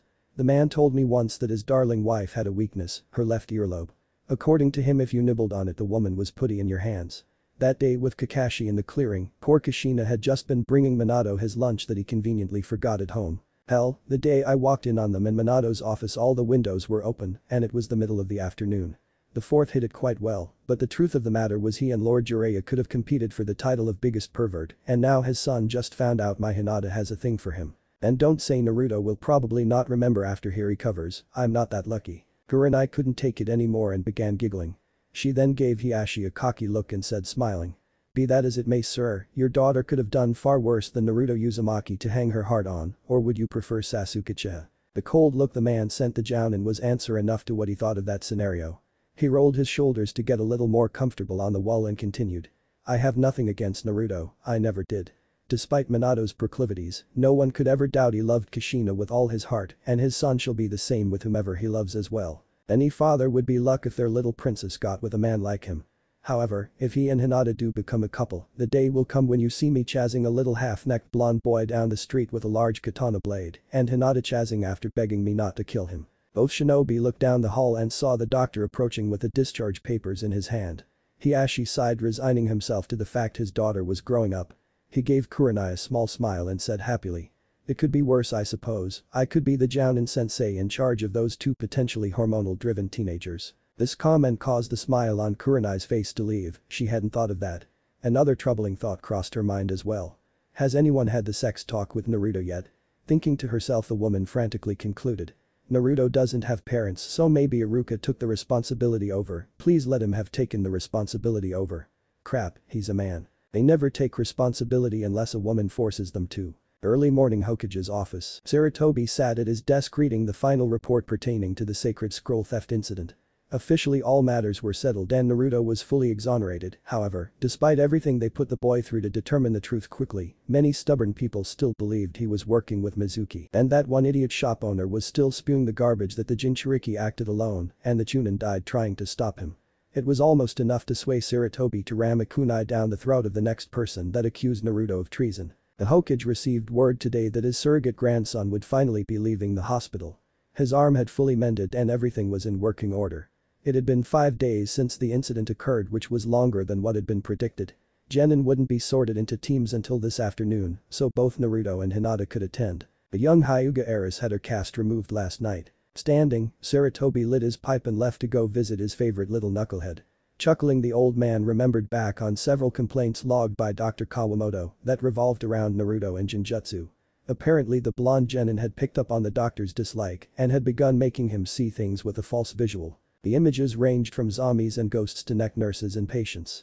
Luckily for everyone's sanity, Nurse Hiromi moved the troublemaker to the children's ward so he could entertain the younger kids and leave the doctor in peace. The walk through the village was quiet and uneventful. Approaching the hospital and making his way through the main entrance, Sarutobi approached the visitor's desk. Smiling kindly at the middle-aged plum woman, the Hokage said, "Good morning, ma'am. I'm here to see Uzuamki Naruto." "Oh, the cute blonde that all the children love." The happy woman gushed. It was obvious to Sarutobi that at some point in her life the lady moved to Konoha from somewhere else, so therefore had never heard of Naruto. "I don't know why that mean old Dr. Kawamoto finds that little boy so annoying. He's been using illusions to make all the sick kids from Konko village feel better." Hiruzen was forced to repress his anger as the kind woman unknowingly reminded him of the poor people recently subjected to a cowardly attack. Some piece of garbage tried to poison the whole village just to steal what little they had unimpeded.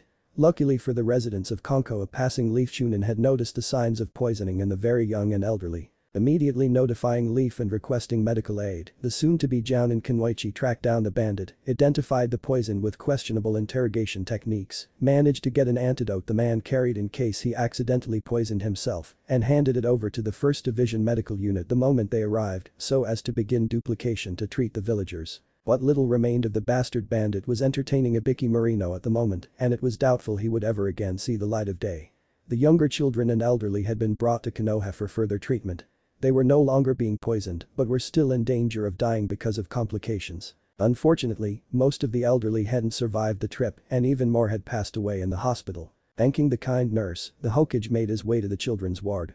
Walking in, he saw 8 beds lined up on either side of the room holding young ones, 3 boys and 5 girls, and Naruto sitting in a chair, wearing blue scrubs with his right arm still in a sling as a precaution awaiting doctor's orders, making a large spider tap dance across the floor. All the young children watched on happily at the tap-dancing spider with white shoes and a top hat. "Well, I see you found a way to train while staying in the hospital, Naruto," Sarutobi said, smiling amused. The ever-exuberant blonde looked up quick at Hiruzen's voice. "Hey old man, what brings you here?" Several children looked up curiously at the Hokage, some looked afraid of the stranger. Hiruzen tried to come off as lovingly as possible in hopes of placating their fear.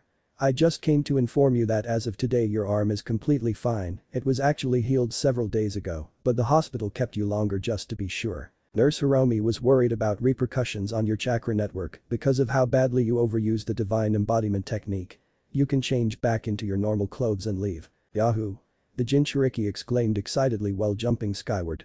"No more hospital food, no more checkups, no more Kawamoto, I'm free." "Does that mean you won't play with us anymore, Naruto?" a sad little voice asked from the corner. It belonged to a small girl around the age of 4 with big green eyes and striking black hair done up in pigtails. "Of course it doesn't, Ryo," the blonde said, quickly reassuring the small girl. "I'll come see you guys as often as I can. I can even send a shadow clone every day as well." Explaining that, Naruto quickly formed one solid copy to demonstrate. The small children had big smiles on their faces at the sight of 2 older blonde kids. The Jinchuriki said goodbye to everyone and left with the Hokage to retrieve his stuff from his room. The old man turned to close the door and watched as the kids happily clapped at the colorful butterflies dancing across the room. Not much longer, the Hokage followed his favorite knucklehead out into the street. Sarutobi noticed that Naruto, now dressed in his usual orange jumpsuit, had a thoughtful look on his face. Such an expression was very unusual for the blonde. "Curious?" Hiruzen asked. "Is there something wrong, Naruto? Usually you're not this quiet. You haven't asked me to take you for ramen once." The boy didn't speak up right away.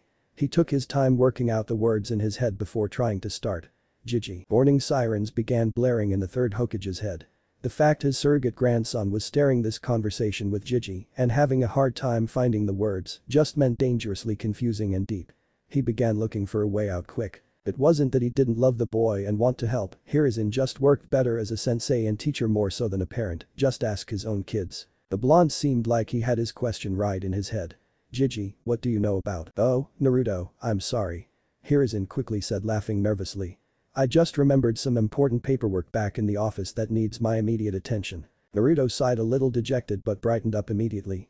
Giving the Hokage a big smile while scratching the back of his head, Naruto exclaimed. Oh, well okay old man. I'll go get some ramen at Ichiraku's then go train.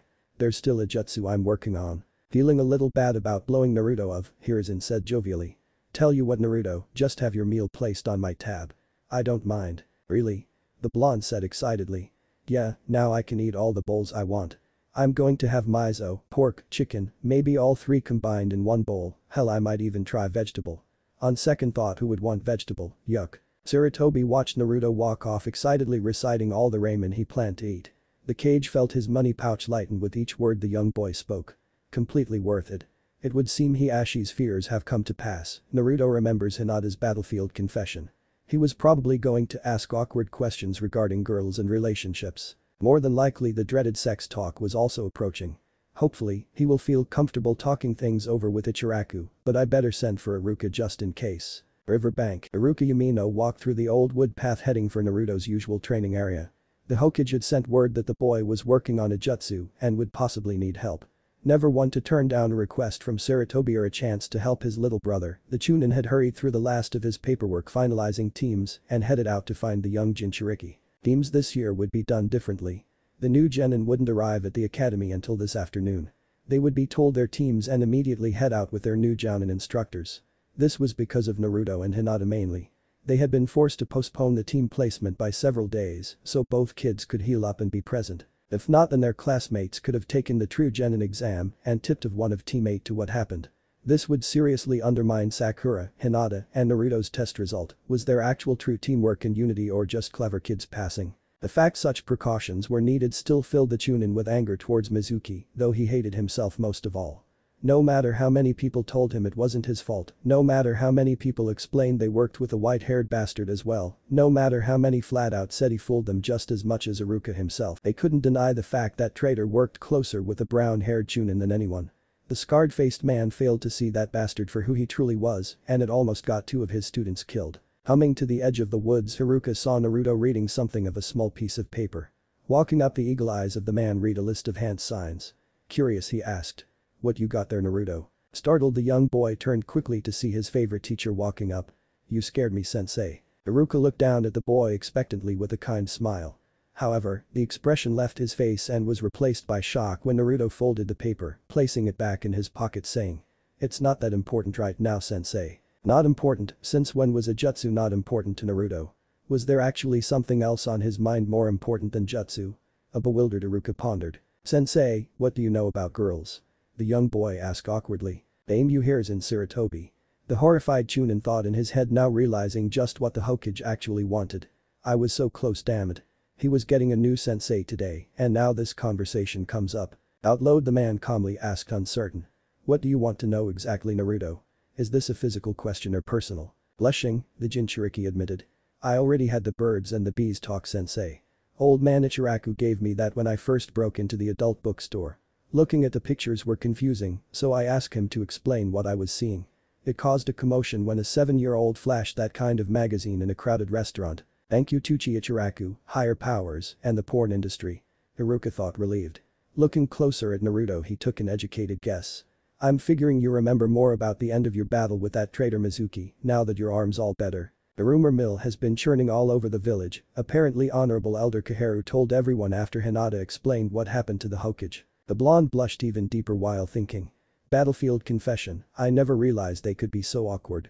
The first time I heard the term I pictured Sakura-chan giving me one right after defeating some powerful enemy. Oddly enough, he looked a lot like Sasuke in my head. Now Hinata-chan gives me one while I'm suffering from a broken arm and not triumphantly standing over a defeated jerk, and I don't know what to do.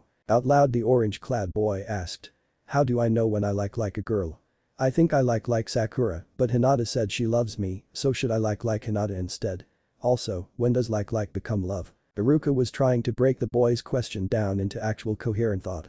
Little tough guy doesn't want to say he might love someone or he's just honestly confused by his feelings. Hinata loves Naruto and Naruto might love Sakura or Hinata. Kurenai is going to have such a headache with this team. The only thing that could make it worse would be if Sakura had feelings for Hinata. Bad Iruka, don't go there, bad thought. Focus back on Naruto. Little brother needs brotherly advice. Look Naruto, I can't really tell you when your emotions change from like to love. The Chunin tried explaining. That's something only you in your heart will know. However, just because Hinata confessed her love to you doesn't mean you're obligated to love her back. Try just being her friend first and see what develops. Get to know both girls, don't just go by looks. You and Hinata might find you really aren't compatible as a couple and just stay good friends, or you could develop true feelings for one another. That's really all you can do. Naruto didn't like the answer, but figured it was as good as he was going to get.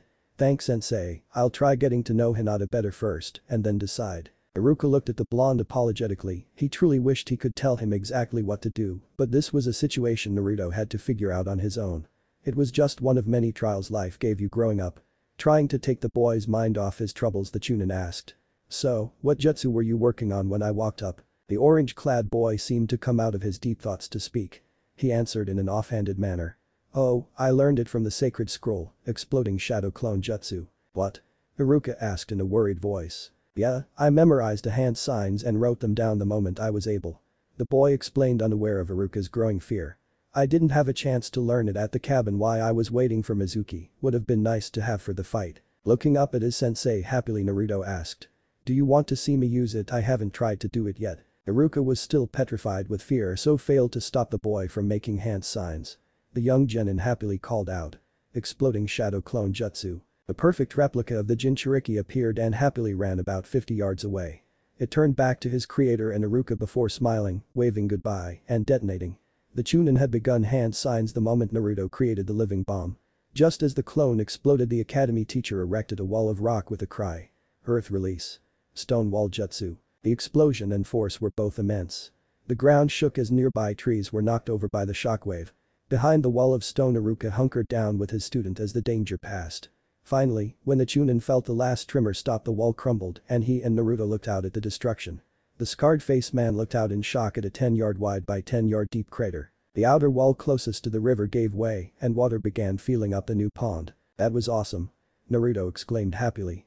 I could literally create an army of smart bombs. The brown-haired Chunin looked down at the boy still in shock. Never before has a statement been so true and terrifying. The village is completely screwed. I need to warn people immediately. The blonde happily turned to his teacher to ask what he thought but saw that Iruka had disappeared in a hurry. Probably went to tell Gigi just how awesome I am. Looking back at the new pond he just created and the blown over trees, Naruto had another thought. It would probably be a good idea to find somewhere else to experiment with this jutsu. I don't want to destroy the woods. Academy entrance. Hinata walked through the large gates headed for class. She was excited about finally getting on a team and seeing Naruto-kun again. For the last few days the shy girl had been on bed rest, Hiashi had never shown her so much attention, and the indigo-haired girl was grateful to finally get some breathing room from an overbearing father. As Hinata approached the building, two people came up on either side of the girl and threw an arm around her shoulders. Startled, the young Kunoichi looked left and right to see both Sakura Haruno and Ino Yamanaka, grinning like cats that just trapped a canary. She also felt like the canary. The young Hyuga heiress had always admired both girls for their lovely long hair and confidence. She herself kept her hair short so it wouldn't get in the way when she fought, though she allowed two bangs in front to grow down her face. Looking left, Hinata asked the pinkette Sakura shyly. Can I help you with something? We heard very interesting rumor recently. Ino said mischievously, forcing the trapped girl to look right. Honorable Elder Kaharu had tea with my grandmother and told her something fascinating. The Hyuga blushed a deep red, realizing what the two gossipers wanted. However, seeing the shy girl turn an alarming shade of red told Sakura and Ino all they needed to know. Both smiled brightly as the truth was fully confirmed. So, what are you going to do? Sakura asked.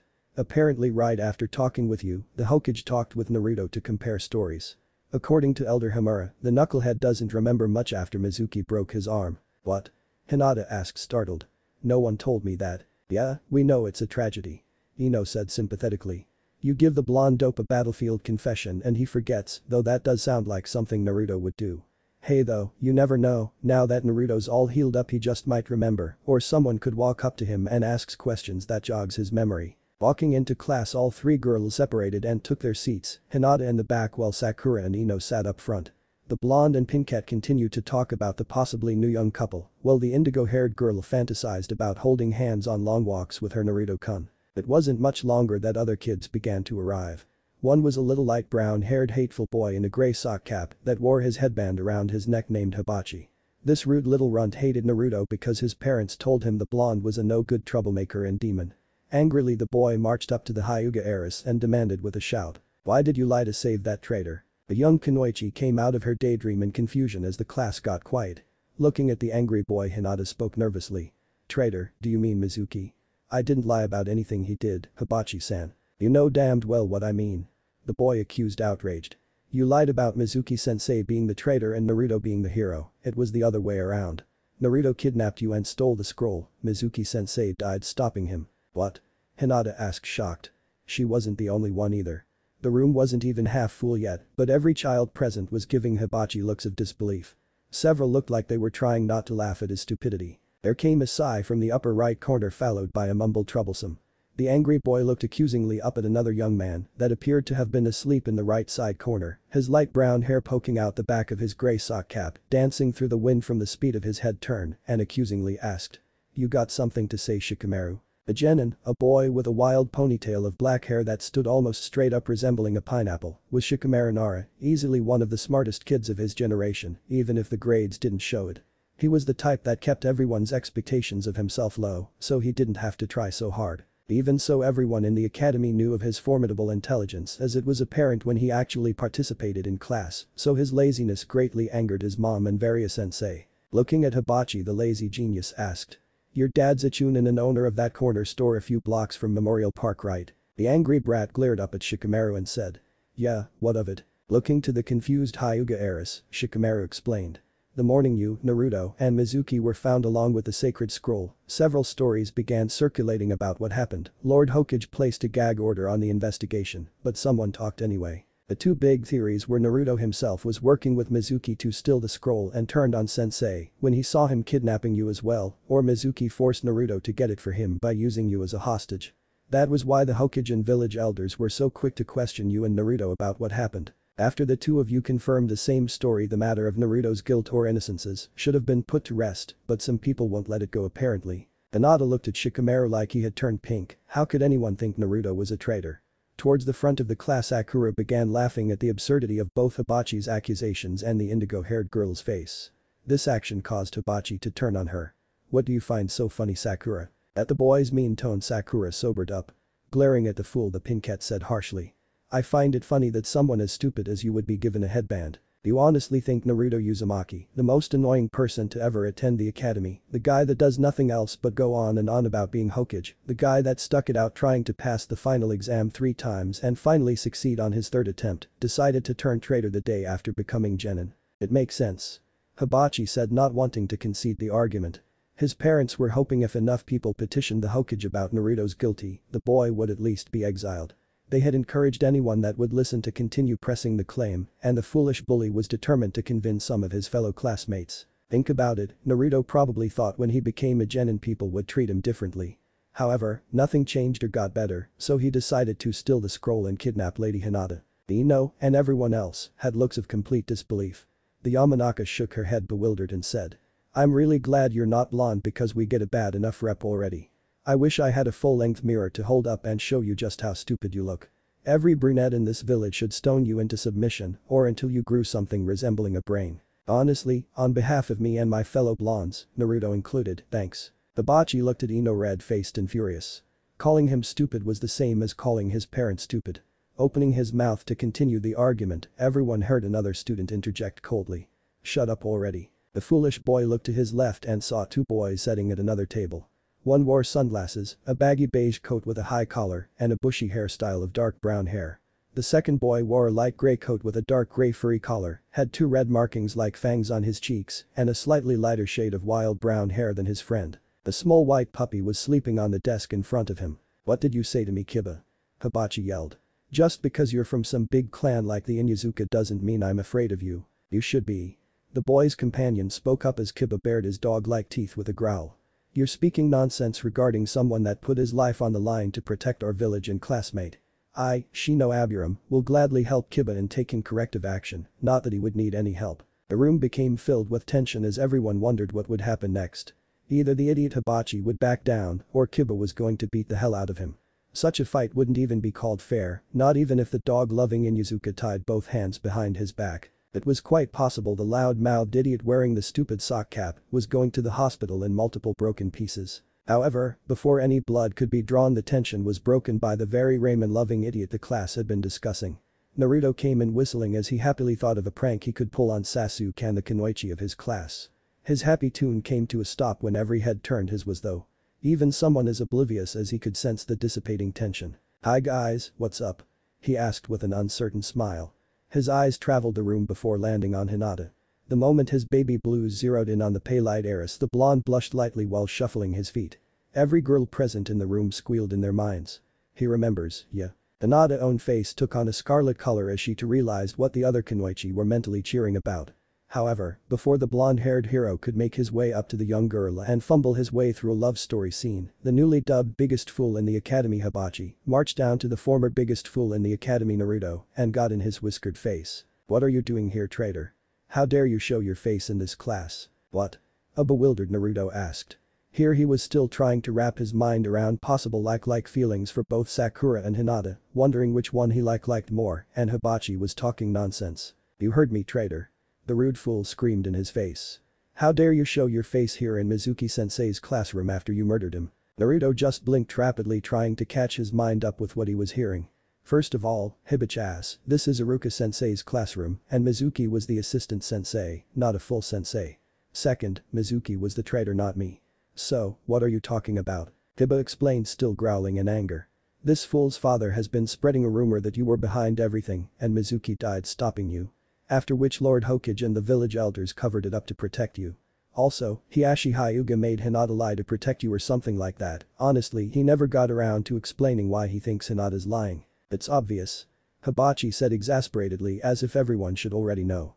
"She's been in love with this traitor from day one. Probably thought being abducted by him was romantic or something. Mizuki ruined her fantasy, so that's why she lied. Do you even hear yourself right now?" Sakura said in complete shock. "Just when we think you can't possibly get any dumber, you surprise everyone by finding new depths to your own stupidity. What girl in their right mind would find being kidnapped romantic?" Ino was in complete agreement with her rival and friend. In the back, the blonde thought she heard a cough that sounded like Sasuke. Turning quickly though, the Yamanaka kunoichi couldn't identify the culprit. Angrily, the blonde thought. "There's a big difference between a surprise romantic getaway and forceful abduction, jackass." Poor Hinata was cherry tomato red, as she was in fact guilty of fantasizing about Naruto stealing her away for a romantic picnic one or twice, but to have the rude boy put it in such a scandalous way was so embarrassing. Shikamaru looked from the embarrassed girl to the angry Naruto and realized this was about to get violent. Trying to defuse the situation before Hinata's blue-eyed sweetheart pummeled the idiot standing in his face, the young Nara explained an obvious truth. "Hibachi, you realize you're pissing off the only genin in this class that has actually fought and killed an accomplished chunin. As Sakura said, you just keep finding greater depths to your own stupidity, and if you keep going, Naruto's going to help you find the bottom in a very painful fashion. Also, none of us are going to stop him.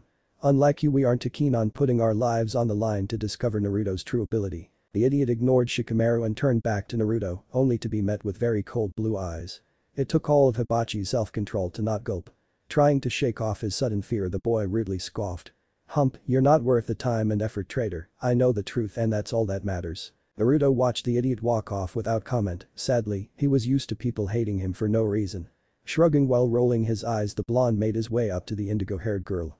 "Can I sit here, Hinata-chan?" "Chan, he called me Chan." Hinata thought excitedly. Don't faint, don't faint, don't faint." All the poor girl could do was nod her head yes. The young hero happily sat down next to her right side. Looking at Hinata's forearm, he asked concerned. "Is your arm okay?" Hinata, who noticed every kunoichi was staring in her direction, said in a calm as manner as possible. "Oh yes, I had the cast removed last night. I've regained the full bone density." "Bone density, you mean how strong your bone is, right?" The confused boy asked for clarification. At Hinata's shy nod, he continued with a babble. "They weren't worried about my bone strength, just my chakra network or something. Apparently overusing the jutsu Lord Hokage taught me combined with a shattered collarbone had several medic ninja worried. I don't really know why though, I was still fine using jutsu to torment that mean Dr. Kawamoto by bringing my left hand up to my right, you know, because of the cast. Oh, that reminds me. Hinata felt the boy's chakra reacting so discreetly activated her by Akugan. She watched as Naruto's Yumigan became ignited by the dawn-colored flame while spinning this way, and that to look at every girl in class. By now almost everyone had arrived except for a few boys. The blonde snickered to himself and silently formed hand signs under the table. With a whisper he said, "Genjutsu art. False visual." Hinata watched through her special eyes as the young Jinchuriki's chakra pulsed out, followed closely by a purple pulse from his third eye. Everyone in class felt the chakra pulse, one that was much smaller and controlled compared to the hasty one she witnessed battling Mizuki, but no one seemed to figure out where it came from. Most probably didn't know what they were feeling anyways. Hinata noticed two things in her field of vision. The first was two girls on the far left side talking to one another, discussing why Naruto hadn't kissed her already. Apparently several kunoichi were hoping for a storybook love scene. The other was Sasuke Uchiha walking down the hallway. The Hyuga was a little confused by what she was seeing until she realized exactly what her not-so-secret anymore crush was doing. Thinking to herself about the reaction this would cause, the Hyuga kunoichi just thought sadly. "Oh, Naruto-kun." Sasuke Uchiha strutted down the hallway heading for class. Thanks to all those annoying fangirls, the boy was forced to arrive exactly at the bell. Otherwise the kunoichi, a term he used sarcastically, tried to sit next to him and talk, or in many cases beg for a date. None of them realized that the boy couldn't give them what they wanted until he avenged his fallen clan. He was an avenger first and a potentially Uchiha clan head and father second. Walking through the door, the boy prepared himself for the squeals of Sasuke-kun as he headed for his usual seat. However, hearing instead the sounds of girl talk go eerily quiet, the Uchiha paused in his walk to look at his fellow classmates. What he saw in the faces of every girl except Hinata Hyuga filled him with an uneasiness. Every kunoichi was red-faced and a few had blood leaking from their noses. The young boy felt like a rabbit being stared at by hungry wolves. Up in his desk, Naruto couldn't take it anymore and hit the ground laughing his ass off. Poor Hinata didn't know who to be more ashamed of really, her crush or the kunoichi that feel for such an obvious genjutsu. Shyly the Hyuga heiress explained to the class. Every kunoichi, Sasuke isn't really necked, Naruto-kun just placed you all under a genjutsu to see him that way. The boys around the classroom began looking to the laughing Naruto on the ground, the red-faced hungry-looking kunoichi still staring at Sasuke, and the angry embarrassed Uchiha standing in the front. Everyone either not affected by the genjutsu or those who snapped out of it at Hinata's words began helping those still affected. Finally, having enough of Naruto's laughing, Sasuke marched up the stairs and demanded. "What the hell is wrong with you, idiot? The look hahaha on your face, priceless." Naruto gasped out between laughing. The girls looked so excited. Ha ha ha ha ha. Growling at the fact the blonde wasn't intimidated by him in the slightest, Sasuke demanded. "Where the hell did you learn genjutsu anyways?" It took the Jinchuriki a moment to calm down enough to choke out. "Haruka-sensei." Ha ha ha ha ha. However, Naruto's laughing came to a crashing halt when he felt a large amount of killing intent. Quickly jumping up at the feel of danger, the boy saw every kunoichi glaring daggers at him, Sakura and the lead. "Naruto." The pincat said menacingly while cracking her knuckles. "You're so dead. Can't we talk about this?" The blonde asked fearfully. Hokage's office. Hiruzen stood around a small crystal ball with those jounin chosen to be sensei this year. Within the orb, everyone present could see what was going on inside Iruka's classroom. The Hokage had already made a note to call in Hibachi soon to be demoted back to Genin father and berate him for blatant stupidity. He, along with everyone else, had seen Naruto use genjutsu against the kunoichi of his class. The shinobi present were appalled by just how easy the young girls of this year fell for such an obvious illusion. Well, most were anyway. Ha ha ha ha ha. "Did you see their faces?" Anko Mitarashi said while laughing in a corner. "I thought they would eat him. I also thought Sasuke was about to jump out a window." Ha ha ha ha. "It's not funny, Anko." Kurenai said with an angry frown. "You do realize those girls represent you, me, and every other woman that has ever worn a headband. I have half a mind to go down there, demand they all return their headbands, and go home. That would be an extreme reaction, don't you think?" Asuma Sarutobi, the oldest son of Hiruzen, asked his not-so-secret girlfriend. The angry red eyes of Kurenai told him all he needed to know. Wisely, he backed down without another word. A third Hokage felt a headache coming on. Where in the name of Konoha was Iruka anyways? The only reason any of them were still here was because the Chunin had failed to show an hand in his final report on Genin teams. He still had to go down and tell the students exactly which team they were on. A knock came from the door as the Chunin finally showed up. Everyone noticed that a fine layer of dust and sweat clung to his usual pristine clothing. "Sorry I'm late, Lord Hokage, everyone, but I was refortifying my apartment." The assembled Jounin were confused by this statement. You only refortified living dwellings when attack was a strong possibility. The Hokage asked curiously. Is there something wrong, Iruka?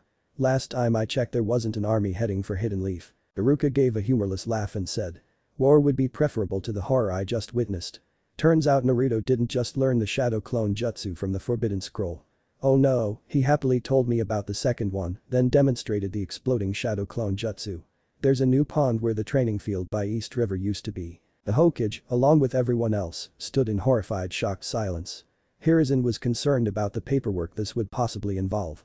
This was potentially a worse disaster than the time a bunch of faulty paperbombs got sent through the mail as a joke. No one was hurt, but hardly anyone had eyebrows for weeks and the horrifying amounts of paperwork. It was one of Kushina's greatest pranks ever. The old man calmed down when he remembered the cherished knowledge Minato had left him with regarding shadow clones and noticed me not Genjutsu. I can see why such a thing would be concerning Iruka. The Hokage said kindly. However, I doubt Naruto would use such a dangerous technique within the village itself. I and Naruto would both be dead right now if I didn't know the earth release. Stonewall Jutsu. The Chunin growled back defiantly. Hiruzen thought it over and said. Well yes, I'm sure Kurenai can fully stress the importance of Jutsu safety. The horrified Genjutsu mistress was wondering if it was too late to switch the teams back to their original order. Kakashi was happily thanking whatever higher power had gifted Naruto with Yumigan. 1. Iruka's classroom. The academy sensei walked in to see his former pupils sitting quietly, the Kunoichi and Uchiha still fuming. Naruto sat in the back by Hinata, the girl was placing an ointment on a large black eye. Every young girl except the Hyuga heiress looked to Iruka expectantly. It was Ami, one of the new Genin Kunoichi and former class bully, that spoke up before anyone. Sensei. She cried.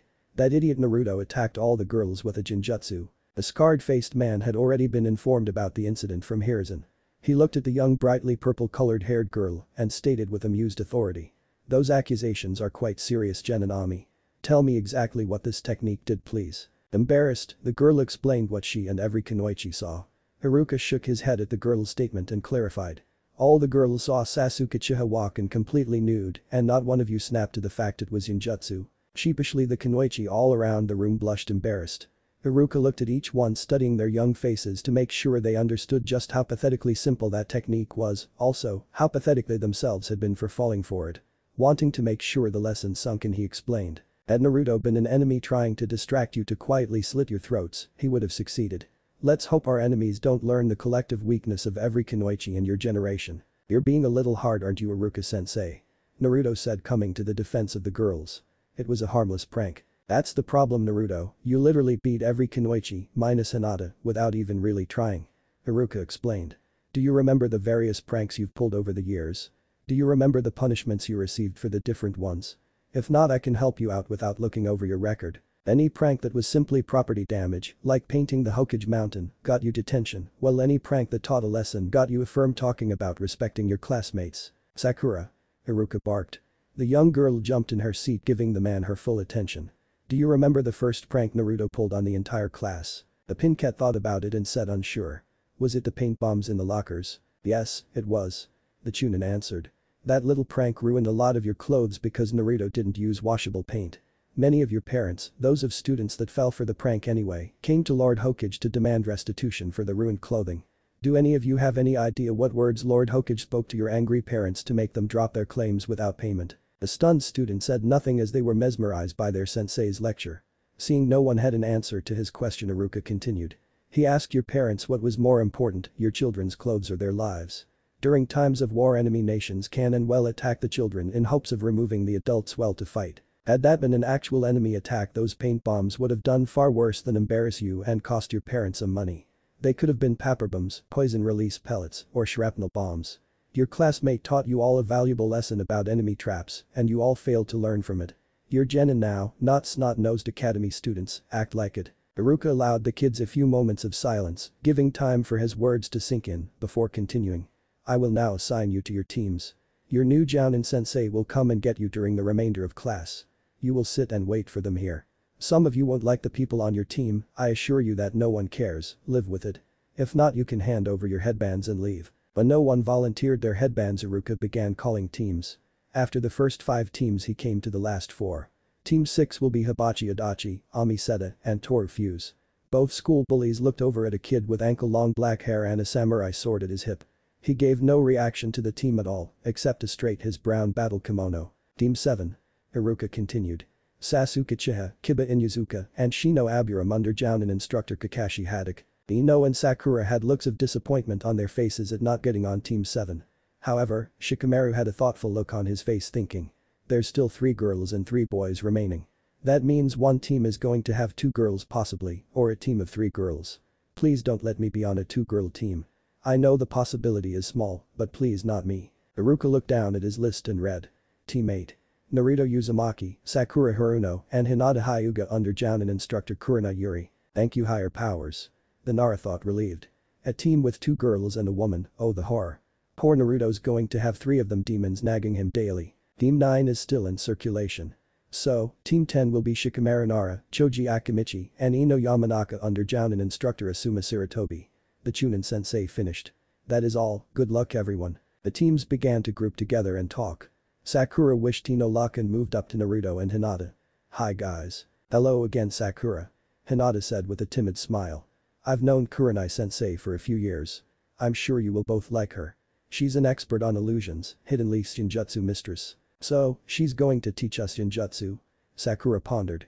That's cool I suppose, several of the academy teachers have told me it would be one of the best fields to try and master with my current abilities. As Hinata and Sakura talked, Naruto sat quietly thinking. Of all the rotten luck, I don't mind being on a team with either girl, but I was kind of hoping for some distance to get my feelings straight. Now both will be with me daily, how can I possibly figure out what my feelings are with both girls? I possibly like hanging around me all the time. Oh well, at least I'm not on a team with that jerk Sasuke. As Naruto sat contemplating his current girl troubles, a beautiful raven-haired woman with striking red eyes and a shirt made of wraps came in. She looked up at Team 8 and waited for Hinata to recognize her. The young heiress noticed her mentor almost right away and brought both her new teammates down to meet their new sensei. Hello everyone, I'm Kurina Yuhi. The Jounin introduced herself. Meet me at training ground 3 as quickly as possible. But that she puffed away in a cloud of smoke. All 3 genin said goodbye to their old class and Iruka sensei. Leaving the building Naruto asked out loud. Do you guys know where training ground 3 is located? Yeah I do. Sakura said angrily annoyed. I read about it when I did my book report on the Third Great Ninja War. It was created to simulate battlefields located in the land of Earth. It's a giant rocky terrain located out by the West Gate. There's not much over there really, practically deserted except for a few small farm huts and military outposts. I wonder why our training field is so far away. Hinata pondered. It's like they don't want our training to destroy anything important. I don't see how Genjutsu training could be so destructive though. You would think Team 7 would need a place such as that to train, not us. The orange-loving blonde wisely kept his mouth shut as an image of a new pond surfaced to the front of his mind. I guess Iruka-sensei told Gigi just how badass I am. Team 8 walked past the last little farm hut and village gate, heading further into the barren landscape of training ground 3. In front of them laid nothing but a few scattered trees and rocky hills. Sakura looked to her quiet teammates curiously, usually Naruto would be going a mile a minute, but today he actually appeared deep in thought, it was a little unnerving. So what actually happened during Mizuki-sensei's betrayal? The Pincat asked in hopes of breaking the silence. Naruto blinked coming out of his head and focused on the girl. He thought about it for a second and asked. What all did you hear? Hinata looked between her teammates curiously wondering the same thing. Throughout her recovery at home no one at any time bothered to mention that Naruto himself had been accused of treason. The pale-eyed girl was wondering what else people got wrong. Sakura was a little taken back by the question. You know. It was rumors at first mostly. I think the most outrageous one I heard was Hidden Stone or Cloud tried to kidnap Hinata while stealing the scroll. Naruto and Mizuki were in the woods training and accidentally stumbled over the plot stopping it. It wasn't long before the official story came out though. The Pincat assured her stunned teammates. Honestly I never heard of anyone accusing you, Naruto, of treason until today. I heard wild rumors regarding how you killed Mizuki, since that part of the story was never fully explained, something to do with village security was the official reason given. The many ways you took Mizuki out ranged from casually ripping him limb from limb with brute strength to S-rank jutsu. I also heard someone say you turned into a monster and ate him. Several people also thought Hinata was a Jounin level Taijutsu master, and she actually took the traitor out all by herself, but that rumor died quickly since she was abducted by Mizuki so early in the day. Naruto was going over what Sakura explained. Honestly the brute strength part was somewhat accurate and he understood the dark idea of him becoming a monster so as to eat Mizuki, stupid fox. Lord Hokage did teach me a strength enhancing jutsu, but it wasn't much help. If that bastard Mizuki would have held still long enough I could have caved his skull in with a single punch. His taijutsu was just way better than mine. Don't get discouraged Naruto, he was a chunin after all. Hinata comforted the blonde. I don't really know if any of our classmates could have taken him one-on-one, or even two-on-one. Thanks Hinata. Naruto said smiling. The young Hyuga smiled happily while blushing and looked away. Aw, they're so cute together. I gotta help Hinata land him, plus, he'll leave me alone. Sakura thought gushing. Giving both her new teammates curious looks the Kunoichi asked. So how exactly did you guys defeat Mizuki? Hinata was unsure how to answer that question. She understood Naruto's Yumigan killed their former sensei, even if the girl didn't know how it did so exactly, but it wasn't her secret to tell. The Hyuga looked to the blonde and waited to see what his answer would be. Not sure what happened really. Naruto began honestly confused. One moment he had me pinned on my knee with a busted arm, the next I'm waking up in the hospital. I remember everything that happened up until a funny feeling in my head and that's about it. Shocked, Hinata realized that the boy was being completely honest. That means he doesn't know about the Yumigan. No one has told him yet exactly what is going on with his body. Why would they do that? Should I tell him or wait and talk with Kurenai-sensei? Seeing Naruto's confused angry pout, Hinata decided that the blonde had a right to know. Naruto, do you know how you perform Genjutsu? The Jinchuriki looked at his shy teammate asking. What do you mean? I just mold my chakra, make the hand signs, sometimes I visualize what I want people to see, and sometimes I don't need to because the Genjutsu can't be modified, and cast the jutsu. Oh yeah, sometimes I have to focus on an individual person's chakra or just the area they're standing in. Sakura was shocked by the backworded way Naruto described his abilities. Genjutsu was far more complex than that. You had to regulate chakra and release enough power to preform the jutsu, but not so much it would unravel before actually doing anything. Genjutsu were very delicate. How did you place every kunoichi under that illusion back in class? Sakura asked curiously.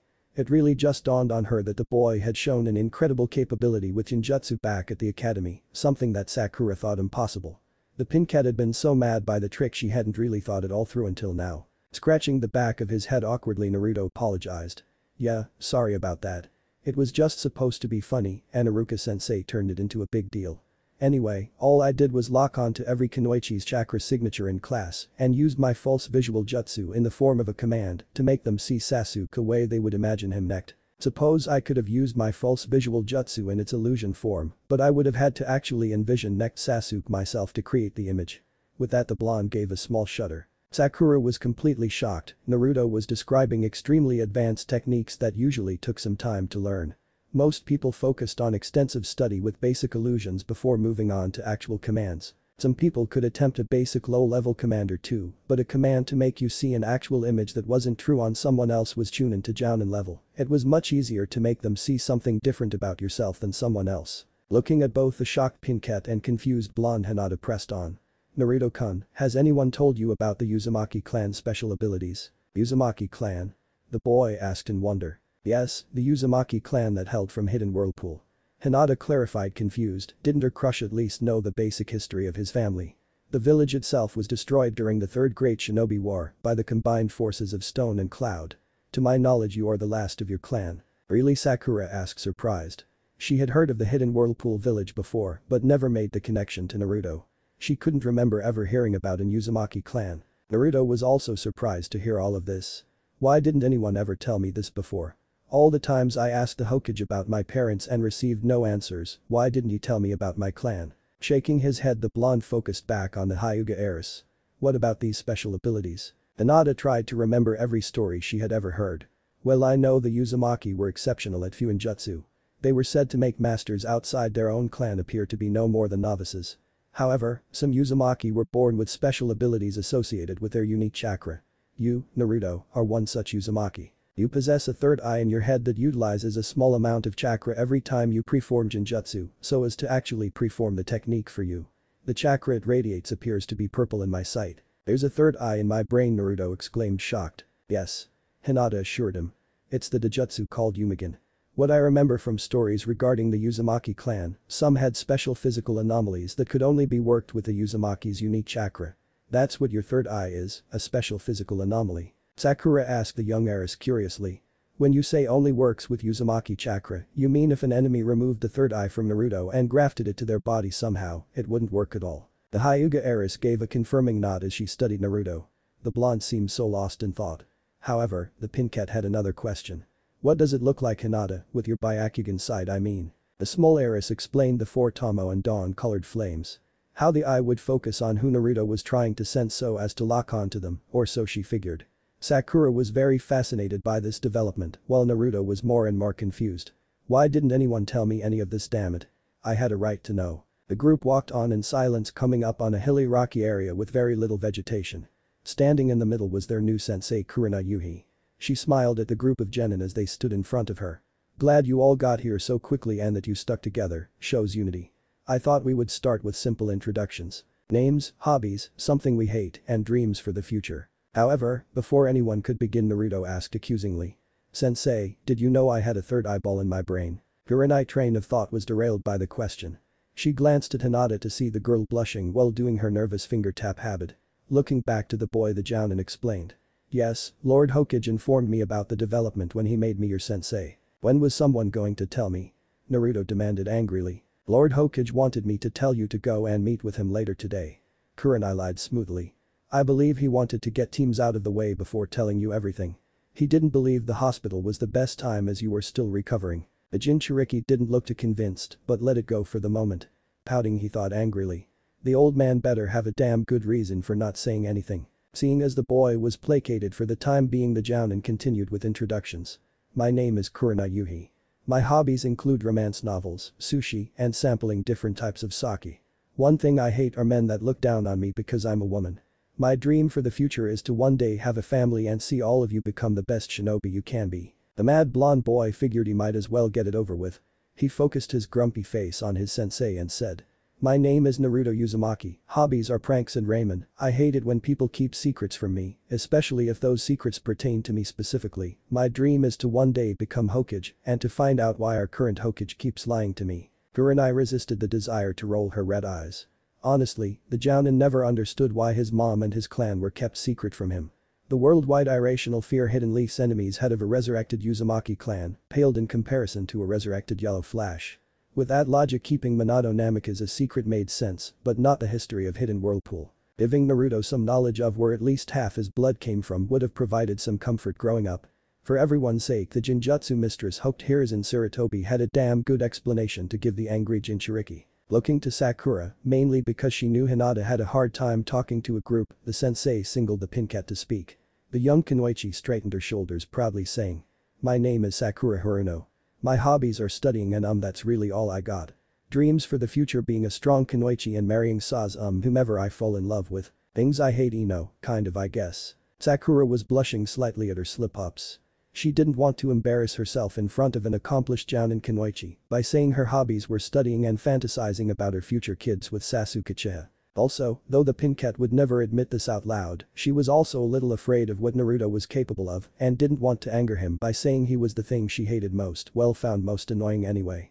The Kunoichi didn't hate the whiskered blonde directly, just the fact he was always pestering her for dates. Kurenai once more resisted the desire to roll her eyes. She saw right through the Pinket's little speech. Giving Hinata an encouraging smile, the Jounin signaled her to finish. My name is Hinata Hyuga. My hobbies are gardening and flower pressing. I can't really think of anything I hate, but some stuff makes me sad. The seal my family uses to protect the Byakugan and the unfair way some people in the village are treated. Dreams for the future to repair the rift between the houses of my clan. Kurenai smiled encouragingly at the young heiress before addressing the whole team. Good, you all have goals and ambitions, some have stronger meaning than others, but that's okay. I truly believe this team has great potential. Now, do any of you know how the village structures teams? All the genin looked unsure about the question. Finally, Sakura voiced a guess. They try and balance the strength of each individual team, I think. Yes and no. Kurenai answered. That doesn't always work even if it is what is more or less desired with each academy class. By balancing the strength evenly amongst genin teams, you have a greater chance of each team surviving an unexpected mission event. A client lies about potential dangers to keep the mission cost low. Rogue ninja looking for a payday by killing the Jounin sensei for a black market bounty, or some village hoping to acquire a Kekkei Genkia they don't have for themselves, are a few potential unknown dangers you could face in the real world. However, when the Hokage and Academy structure teams, they also look at each child's overall potential, especially in various areas of shinobi duties. Think about it, almost all the majority known strength of your class was put on Team 7. That's not to say they are the strongest team of your class. I can almost guarantee you Team 10 has by far the greatest unity or teamwork, which at times can overcome greater individual strength, divide and conquer if you will. If Team 7 and 10 were to fight right now, Team 10 has the better chance of victory, though only by a small margin. When the village structures genin teams, they try and predict the future of each child's training and where it will take them within the shinobi fields. Team 7 has 2 boys with exceedingly high potential in tracking, and all 3 boys have predicted strength in ninjutsu and taijutsu. One has strong predicated strength in genjutsu as well. Overall, the team is well-rounded with a high expectation of success. Team 10 has a Nara, a Yamanaka, and an Akimichi, which is a tried and true method of overall success, even more so since all 3 are clan heirs with high predicted individual strength. Naruto's mood was souring as his sensei kept talking. To him it sounded like this team was just a place for those with no real potential, but that couldn't be right. He remembered not only an hour ago Shikamaru himself praised him for the fact he had defeated an accomplished chunin, Hinata was the Hyuga clan heiress, and Sakura was the smartest kid in their class. Looking at Kurenai, the boy asked in a deadpan voice. What about our team sensei? The raven-haired beauty smiled happily down at her students. Kurenai wanted no doubt in their minds that what she said next was an exact true belief. This team Naruto has by far the greatest potential of any that has come out of the academy in the last 5 or 10 years. All 3 genin had shocked looks on their faces. Kurenai had just done nothing more than hype up Team 7 and 10, only to say their team was potential stronger than them. It just didn't make sense to the kids. Sakura came out of her confused shock first. Hold on sensei, you just said the 3 strongest genin of our class all made the same team. How can we possibly be stronger than them? This time Kurenai didn't resist the temptation to roll her eyes while thinking. With that attitude you'll never get anywhere, Sakura. Focusing back on her students, she explained. Because of their individual abilities combined with their overall teamwork capabilities, Team 7 will be trained as if they were a tracking and tactical assault unit. Team 8 will be trained as if they were a live capture and reconnaissance unit. However, each member of this team has potential to learn and possibly master Genjutsu. That is why you will be trained in espionage unless something changes. Something changes?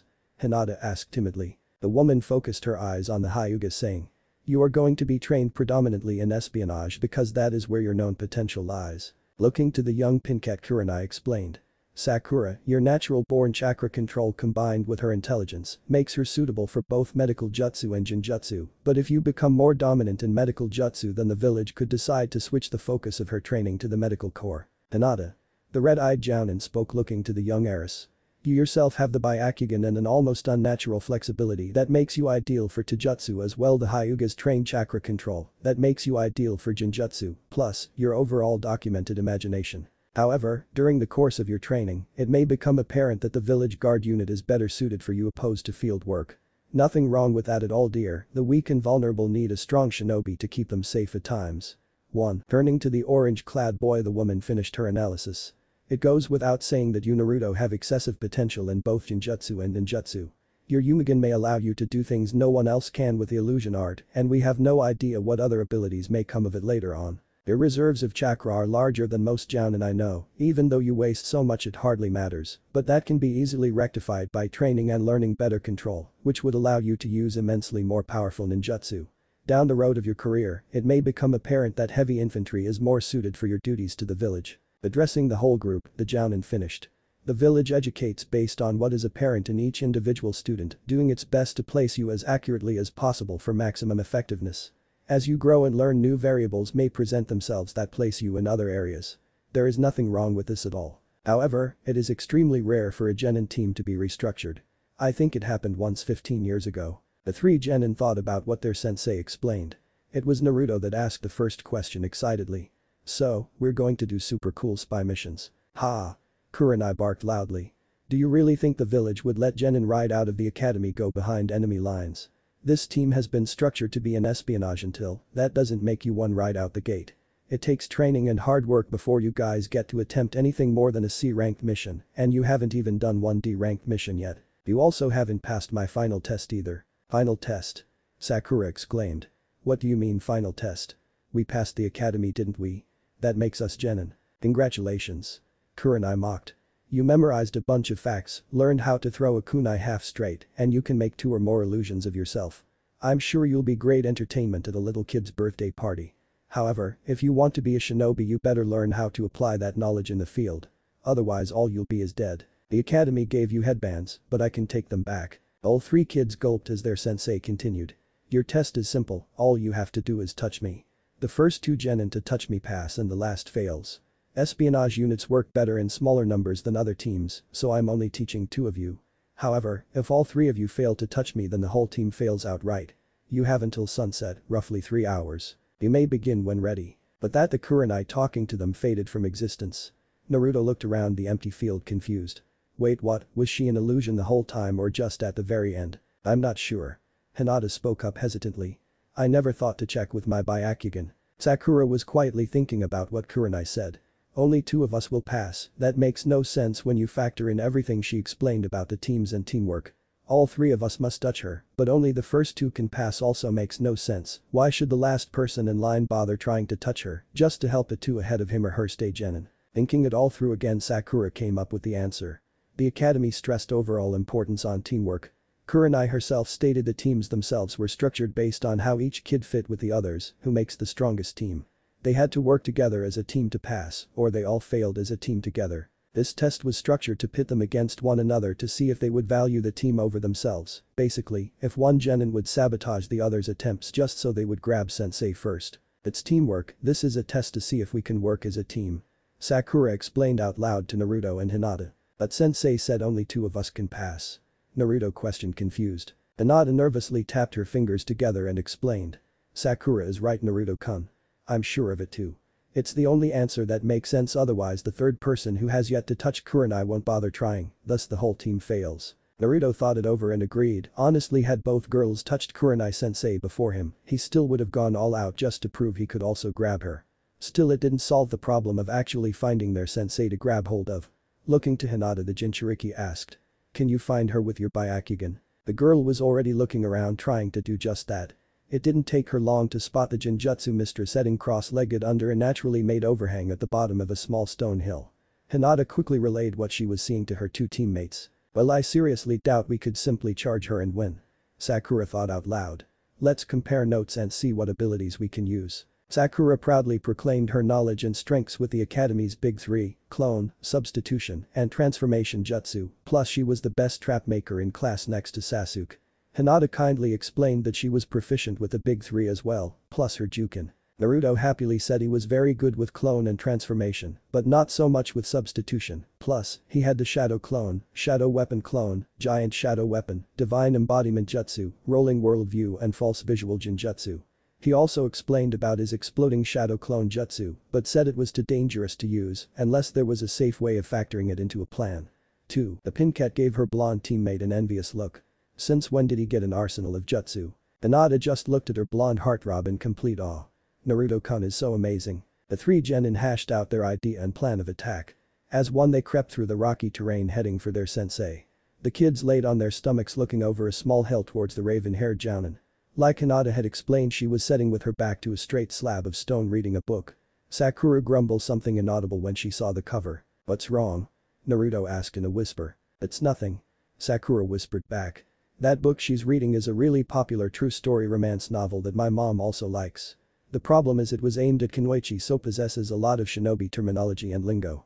My mom constantly bugs me with questions about stuff she reads and wondering if some things the shinobi do are actually possible. It's really annoying. What's the book called?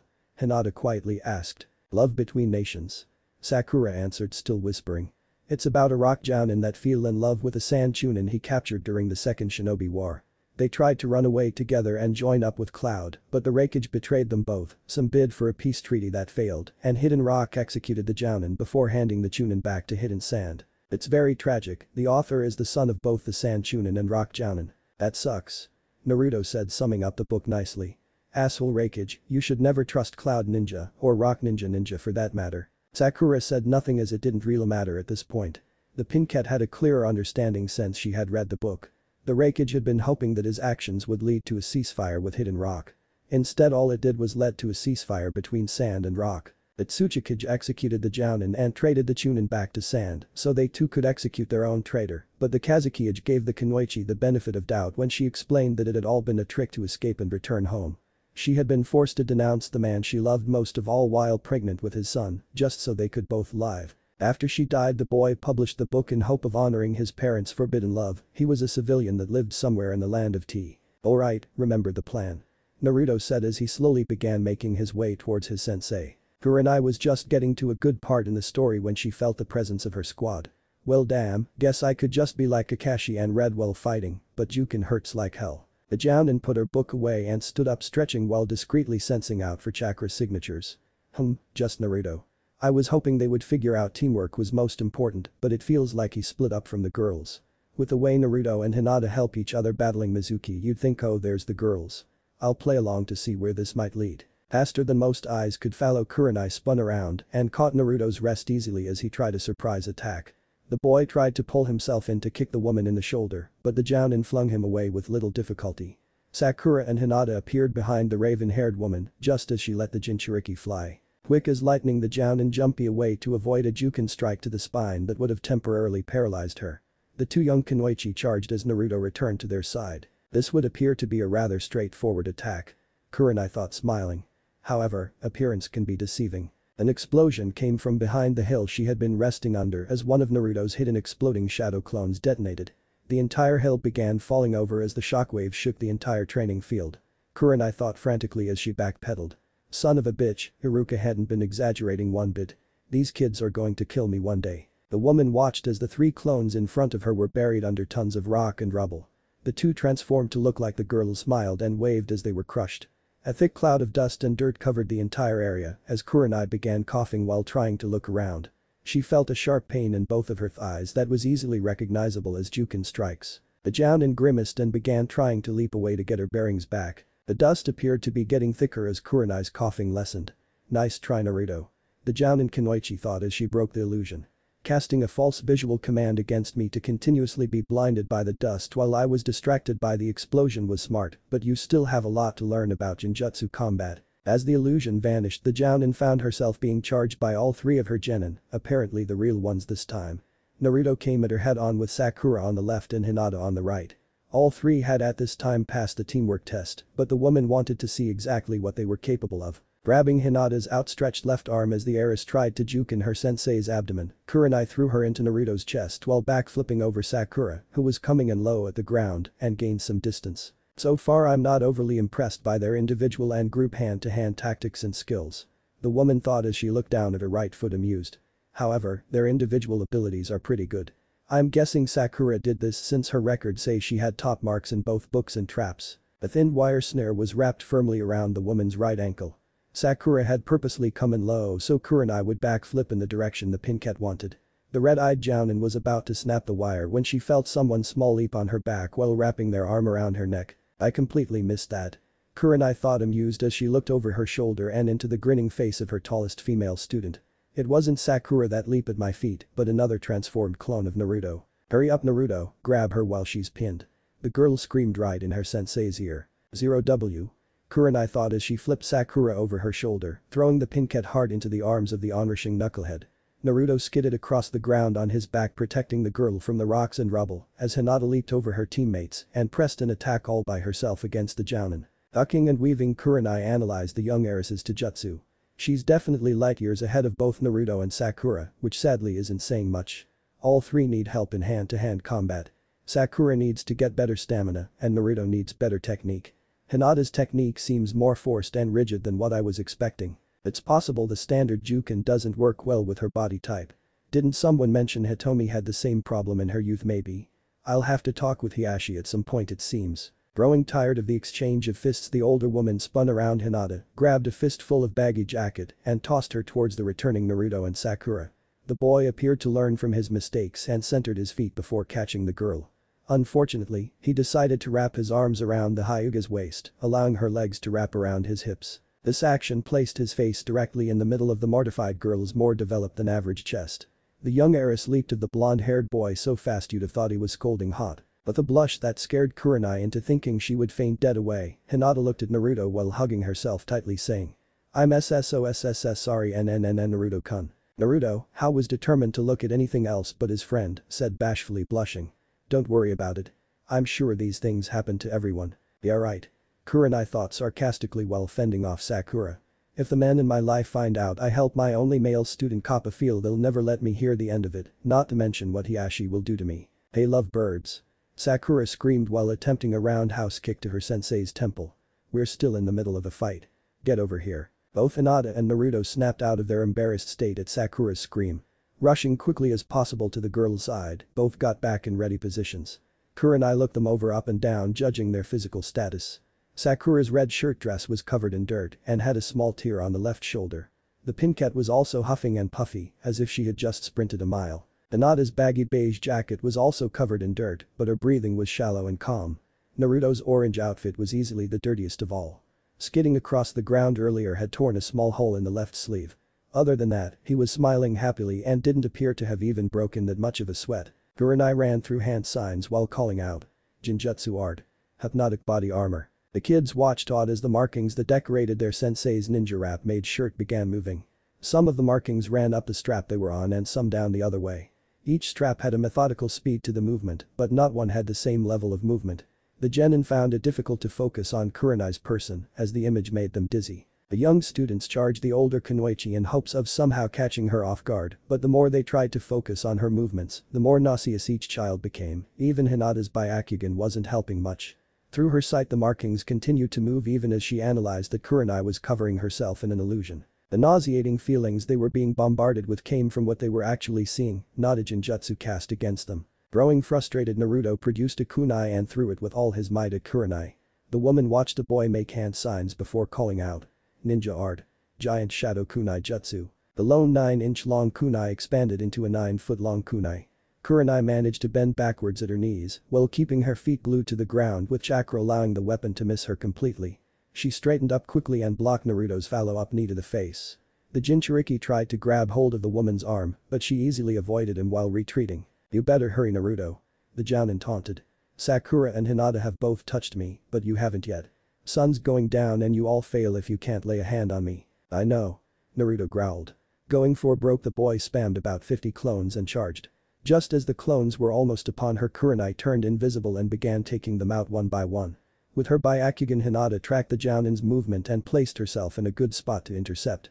Just as the woman vanquished a clone by dropping an elbow on its head, the little Hyuga struck. A small wave of chakra left the indigo-haired girl's palm with just enough strength to break the invisibility technique her sensei was using. This allowed the remaining Naruto clones to dogpile on top of the Genjutsu mistress, or so the Jinchuriki hoped. "It won't be that easy, Naruto," Kurenai called while casually standing 10 feet away from the dust cloud the boy had created with his dog pile. The moment Hinata had disrupted her invisibility technique, she substituted with a clone at the edge of the pack and retreated. "You'll have to come up with something better than that." Sakura and Hinata had regrouped and were silently going over possible plans of attack. The pincat urgently whispered to the Hyuga. "Maybe if we all tried transforming into each other we can confuse." However, the plan died on the girl's lips as she saw what emerged from the dust cloud. Sakura, Hinata, and Kurenai looked on, stunned, speechless, as a completely necked version of the Jounin sensei strutted out onto the battlefield and blew her real self a kiss. As the shocked and embarrassed woman looked on, Naruto came up behind her and wrapped his arms around her waist. "Ha. Got you, sensei." The woman looked behind her at the young prankster, still shocked. She looked back up in time to see the transformed clone pop away in a cloud of smoke. Her mind started catching up to the fact her only male student had just passed with a childish prank. Amused by the whole outrageous tactic, after all no one had ever thought to attack with a necked version of her own person before, the sensei laughed. "Ha. Okay, you got me, now get off, Naruto." The boy happily let go and jumped back to stand with the girls, all three genin looking at their sensei expectantly. Kurenai happily said. "Congratulations, as of today we are officially teammate of Hidden Leaf. We'll train out here in the mornings and try for a mission sometime after lunch." Growing serious, the woman continued. "I did see several problem areas that we need to cover. The biggest ones for each of you would be Sakura's stamina, Naruto's taijutsu, and Hinata's stiffness while utilizing the Jukin. I'm going to talk with Lord Hiashi regarding ways that I believe will help and we'll go from there. Sakura, I am going to set you up some additional training at the hospital, since there's no reason you couldn't learn medical jutsu easily with your brain and natural chakra control. However, I want you to meet me and Naruto here every morning at 5 o'clock for endurance training. Naruto, me and you will focus on chakra control, katas, and the proper ways to use a jutsu." But that last statement, Kurenai looked over to where the hill used to be. All that was left was a crater and scattered rubble. Naruto sheepishly rubbed the back of his head at the woman's statement. Sakura, however, looked like a fish the way her mouth was opening and closing. "Sensei, did you save med at 5 o'clock?" the pincat asked, finally finding her voice. "That's a little early, isn't it?" Yes, I suppose it is. The red-eyed Jounin said rather uncaringly. It's your own fault really, Sakura. Had you been more worried about your strength rather than your slim figure, you'd be a much more decent kunoichi. If I must sit at your dinner table and shovel food down your throat, I will. You'll be doing extensive exercises that require you to have calories to burn, so, go get them. Sakura gulped but said nothing more about it. Naruto himself wasn't that keen on a 5 o'clock start time either, but he'd do anything to get better. Hinata was wondering if she herself should also arrive at 5 with her teammates. Such an hour would cut into her time with Hanabi and breakfast. Kurenai looked at each child's face and asked. Do any of you have any questions before I release you and report to Lord Hokage? I got one. Naruto asked excitedly. Can you teach us that cool hypnotic body armor jutsu and that invisibility technique? I can and will, I'll teach you those and much more. Kurenai assured the Jinchuriki. If you really want to learn my self-created ninja rap jutsu, you'll need an outfit like my own. There is a small shinobi outfitter's clothing and basic weapon store I use called Gear Up. You'll find it close to Memorial Park, just a block away heading back towards the Hokage Manor. Seeing as no one else had a question, Kurenai left by Shunshin. Teammate walked up to the crater that Naruto's exploding shadow clone had created. Shaking her head, Sakura turned to her new teammates and said sarcastically. Well, I suppose now we know why the village stuck our butts way the hell out here. Naruto chuckled happily and said. Oh, come on guys, you know my jutsu's awesome. Sakura rolled her green eyes sarcastically. Yeah, awesomely scary that an idiot like you has a technique that can level a small village. Hey, I'm responsible. Naruto defended stubbornly. Besides, that new pond by East River looks nice, much better than that small training area they had before. Hinata giggled at her crush's childish antics, while Sakura just shook her head once more at his stupidity. Smiling, the Pinkette said happily. Well, come on you two. Let's get to that clothing store that Kurenai-sensei mentioned. I want to learn that hypnotic body armor jutsu. Both Naruto and Hinata had uneasy looks for different reasons. The young Hyuga liked her baggy jacket for two very embarrassing reasons, and the blonde was usually thrown out of most stores, except for the few that would serve him. However, neither teenager really knew how to voice their concerns to Sakura, so reluctantly followed the Pinkette back to the village. Gear up. Sakura, with some relieved happiness, led her two oddly quiet teammates inside the large store. She expected Hinata to be shy and awkward, but silent Naruto was getting unnerving. The blonde hadn't said one real word since returning through the village gate, and it was starting to make the Pinkette anxious. A pretty teenage girl walked up smiling. She had deep purple hair that was almost black done up in pigtails and was wearing shinobi-style pants with a black shirt, the store logo on front. Hello everyone and welcome to Gear Up. I'm one of the assistants, Mako, how can I help you? Naruto brightened up considerably at the girl's happy attitude. We're looking for special shirts made from shinobi wrap. Our sensei Kurenai suggested this place. Oh yes, I know her well. Mako said happily. I believe she's an old friend of the owner. If you'll follow me, I'll show you our stock of ninja wrap for the shirts. You can pick out what wraps you want to use and come back in an hour or two to get them, they don't take long to make. The genin followed the nice woman deeper into the store. As they made their way past a display of bow staffs, an older man around 50 spotted Naruto. He straightened his skinny shoulders while narrowing his beady eyes upon the young blonde, saying coldly. I didn't know they allowed your kind in this store. Sir? The store assistant asked, unsure. Is there a problem? I just didn't know you allowed filthy traders into your establishment. The sandy thin-haired man said hotly. Not to mention the other horrible things he has done. Oh please, don't tell me you're one of those idiots that thinks Naruto was the traitor and Mizuki was the hero. Sakura asked, disbelieving, coming to her teammate's defense. Trust me, I've known this guy my entire childhood. If he's the traitor, then I'm a Sannin. I know things about him that would turn your pretty pink hair white, you foolish child. The man said angrily, rounding on the tallest member of Team 8. Don't speak of things you don't understand. What was the Hokage thinking making someone as full-headed as you a kunoichi? Sakura was so stunned by the man's rudeness she couldn't argue back, but Hinata could. I know exactly what you're referring to, sir. Mizuki explained it all when he was trying to kill me and the boy you're disrespecting in the woods. You yourself are bordering on treason right now and might want to be quiet before I carry out the Hokage's law to the letter. The rude man looked at Hinata shocked. By her eyes and uncovered forehead, it was easy to determine that she was a main branch Hyuga. How could one such as you defend this monster when you know exactly what he is, what he's done? Have you gone mad, girl? Mako looked between the genin and older man, worried. The last thing she wanted was a fight to break out on her watch. I'm going to have to demand you leave right now. The children looked at the purple-haired girl shocked while the old man gave her a triumphant grin until he noticed the assistant was looking at him with a stern face. This teenage brat had the audacity to throw him out before the demon. What was this village turning into? Fine, I'll go and believe you me, I'm telling everybody about this joke of a shop. I'll see it shut down for this, I swear. Naruto watched the mean man leave still in shocked silence. Not only had his teammate stood up for him but also the store assistant. Hinata wasn't surprising because of what happened with Mizuki, but he didn't think Sakura would bother, at least not to the degree she had. It made him feel warm inside. Guys, thanks. Sakura looked at Naruto. You don't need to think us idiot. That man was just flat out stupid. Giving her teammates curiously looks, the pin cat asked. What was he talking about though? He said facts that would turn my hair white. You know what he meant, Naruto, Hinata. The blonde hero scratched the back of his head nervously. Naruto wasn't sure he wanted to answer that right now. The young heiress noticed her crush's nervous attitude and came to the rescue. I was serious when I spoke of treason, Sakura. The secret pertains to Naruto directly but could endanger the whole village if it got out. For now, it would be best to let it go. The young Haruno crossed her arms with a huff.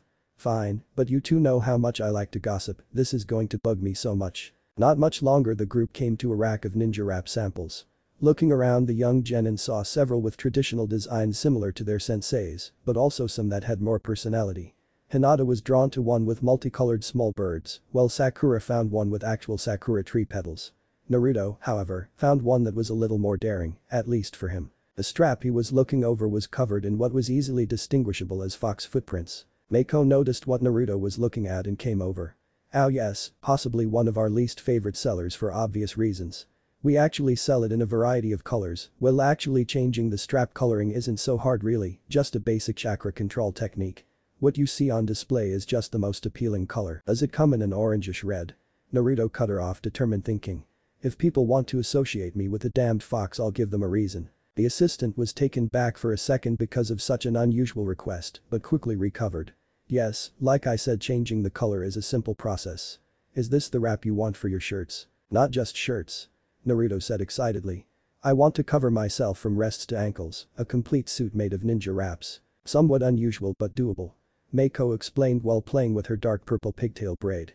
Making the actual outfit is simple since we just sew it over pre-made fishnet under armor. The wraps themselves have metal mesh sewn into them, already making them like cloth armor. The fishnet just provides the actual form and extra protection from small weapons. When most people get ninja wrap articles of clothing, it's usually just armor leg guards. Not many want entire articles of clothing made from wrap. Still, an entire suit won't take but a few minutes with chakra control applications, a store secret I can't go into. What are your sizes? Naruto went ahead and paid for the suits after giving the girl his sizes. The teenage assistant walked up to Hinata to see if she needed anything. The young heiress showed her the colorful bird-decorated cloth and asked. Can I get 5 long-sleeved shirts made from this, only I want the birds to match my lavender eyes. Also, the same kind of ninja wrap shorts Kurina Yuri wears. Meiko wrote the order down on her pad as well the heiress's sizes and walked over to Sakura. The pin cat had found a different wrap design that she liked better. Seeing the assistant approach, she inquired. This wrap has a design of a continuous vine traveling over it with red rose blossoms. Can I have the green vine turned into brown bark and the rose blossoms turned into sakura tree blossoms? I'll keep my black shorts though. The assistant happily wrote the order down as well and took each child's advanced payment. It was unfortunately, but these purchases were non-refundable as the articles of clothing made became permanent. Meiko explained their orders would be ready in an hour or so and to come back later. Teammate left back out into the street not really knowing what to do. You guys want to go grab dinner? Naruto volunteered. There's a restaurant closed that Joji likes, Yakiniku-Q, or we could go get ramen. Sakura was about to say no until she remembered Kurenai's warning about calorie intake. The pin cat shrugged her shoulders and said I'm down for Yakiniku-Q. Hinata was torn between her own like of ramen and love of the boy she knew wanted Ichiraku, against the fact if she agreed with the blonde Sakura would embarrass her by saying she only wanted ramen to make her crush happy. A little reluctantly the heiress spoke. I'm also good with Yakiniku-Q. Naruto sighed a little disappointedly but resigned himself to a ramen-less dinner. Yakiniku-Q it is. Walking 2 streets over the kids came to the restaurant. It had big open windows and a lovely atmosphere. Walking through the front door they asked the hostess for a table. The older woman took one look at Naruto and was about to throw the genin out until she took a closer look at Hinata. The Hyuga were part owners in the establishment and she didn't want to anger her bosses by kicking out the clan heiress. Reluctantly she showed them to a table while allowing her distaste to be known. What a rude woman. Sakura commented angrily throwing her hair over her shoulders. The pin cat sat down across from Naruto and Hinata. I wonder what her problem was. Hinata shrugged not getting it either. The young heiress had never experienced life with Naruto and didn't fully understand the widespread hatred so many people had for him, so overlooked the obvious. The young Jinchuriki didn't miss it though. He was getting tired of people hating him for something the fourth Hokage did, not that he hated the man, but it was hard to have some resentment. The waiter walked over with menus for everyone. Sakura read it over, pondering out loud. I wonder what's good here. Try the salted beef tongue with onion. Someone said, walking up. Though the short ribs are good too. Teammate looked over to see Team 10 approaching. All three looked slightly dirty but happy. Well, Ino and Choji looked happy, Shikamaru looked like he was struggling to stay awake. Naruto smiled excitedly and exclaimed. Hey guys, what are y'all up to? Well, isn't it obvious? Shikamaru said with a tired groin. Naruto could be way too loud and obnoxious at times, and the Nara just knew Ino and Choji would want to set with the other Genin team. We just passed Asuma-sensei's damned exhausting test, and now we're hungry. It wasn't that bad. Ino said, sitting next to Sakura, followed by Choji. It was just a basic skill assessment followed by an all-out spar. We had to attack him at full power continuously to prove we were ready to be Genin. Yeah, like I said, exhausting. Shikamaru grumbled as he sat next to Naruto. Tuckling, Choji said. Anyway, the best thing here is their salted beef tongue and onion, but the short rib is arguably the second best. I get both every time I come. Usually with a side of soy sauce for dipping. Sounds good to me. Naruto said simply. Hinata agreed as she anticipated the wonderful food. Ino began scanning the menu for a salad along with Sakura until the Pinkette remembered Kurenai's warning about force feeding. She placed the menu down, resigned to the tummy ache that was coming. Just order a large helping of tongue and ribs for the whole table to share. Really? Ino exclaimed. Have you finally given up on Sasuke-kun? Never, Ino pig. Sakura shot back. Kurenai-sensei just threatened to force feed me if I didn't stop dieting. I'm quite sure she meant it too. Yamanaka was surprised by this but was interrupted by the waiter returning. Are you ready to order? Yep. Choji said for everyone. Thinking about the pink-haired Kunoichi, the boy ordered. We'll have 2 extra large orders of salted beef tongue, short ribs, vegetables, and plenty of onion with 2 large pots of honey green tea. I'll take the blue cheese salad. Ino said quickly. 3. The waiter left to place the order and soon returned with seasoned raw meat and Ino's salad. He prepared the chakra grill on the table after placing a teapot at either end, leaving with a bow. If you need anything else, please let me know. The Genin silently volunteered Choji to be the table's chief since he knew what he was doing. However, Hinata grabbed the vegetables and started grilling them herself. It wasn't long before everyone had a plate full of food.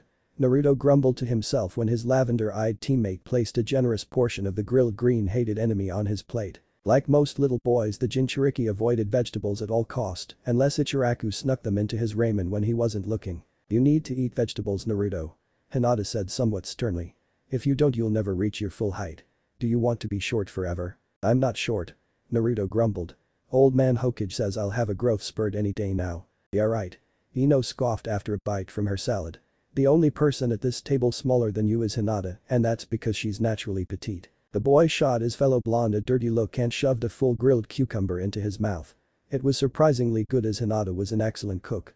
The little green circle was seasoned to perfection and grilled just right. Wow, Hinata-chan, this is amazing. The Hyuga blushed scarlet at the blonde's praise. Thank you, Naruto-kun. It wasn't really that hard to do though. The boy said nothing as he quickly piled more cucumbers and asparagus on his plate along with tongue and ribs. Soon even Choji was eating vegetables as well, shocking both Ino and Shikamaru since they knew the boy well.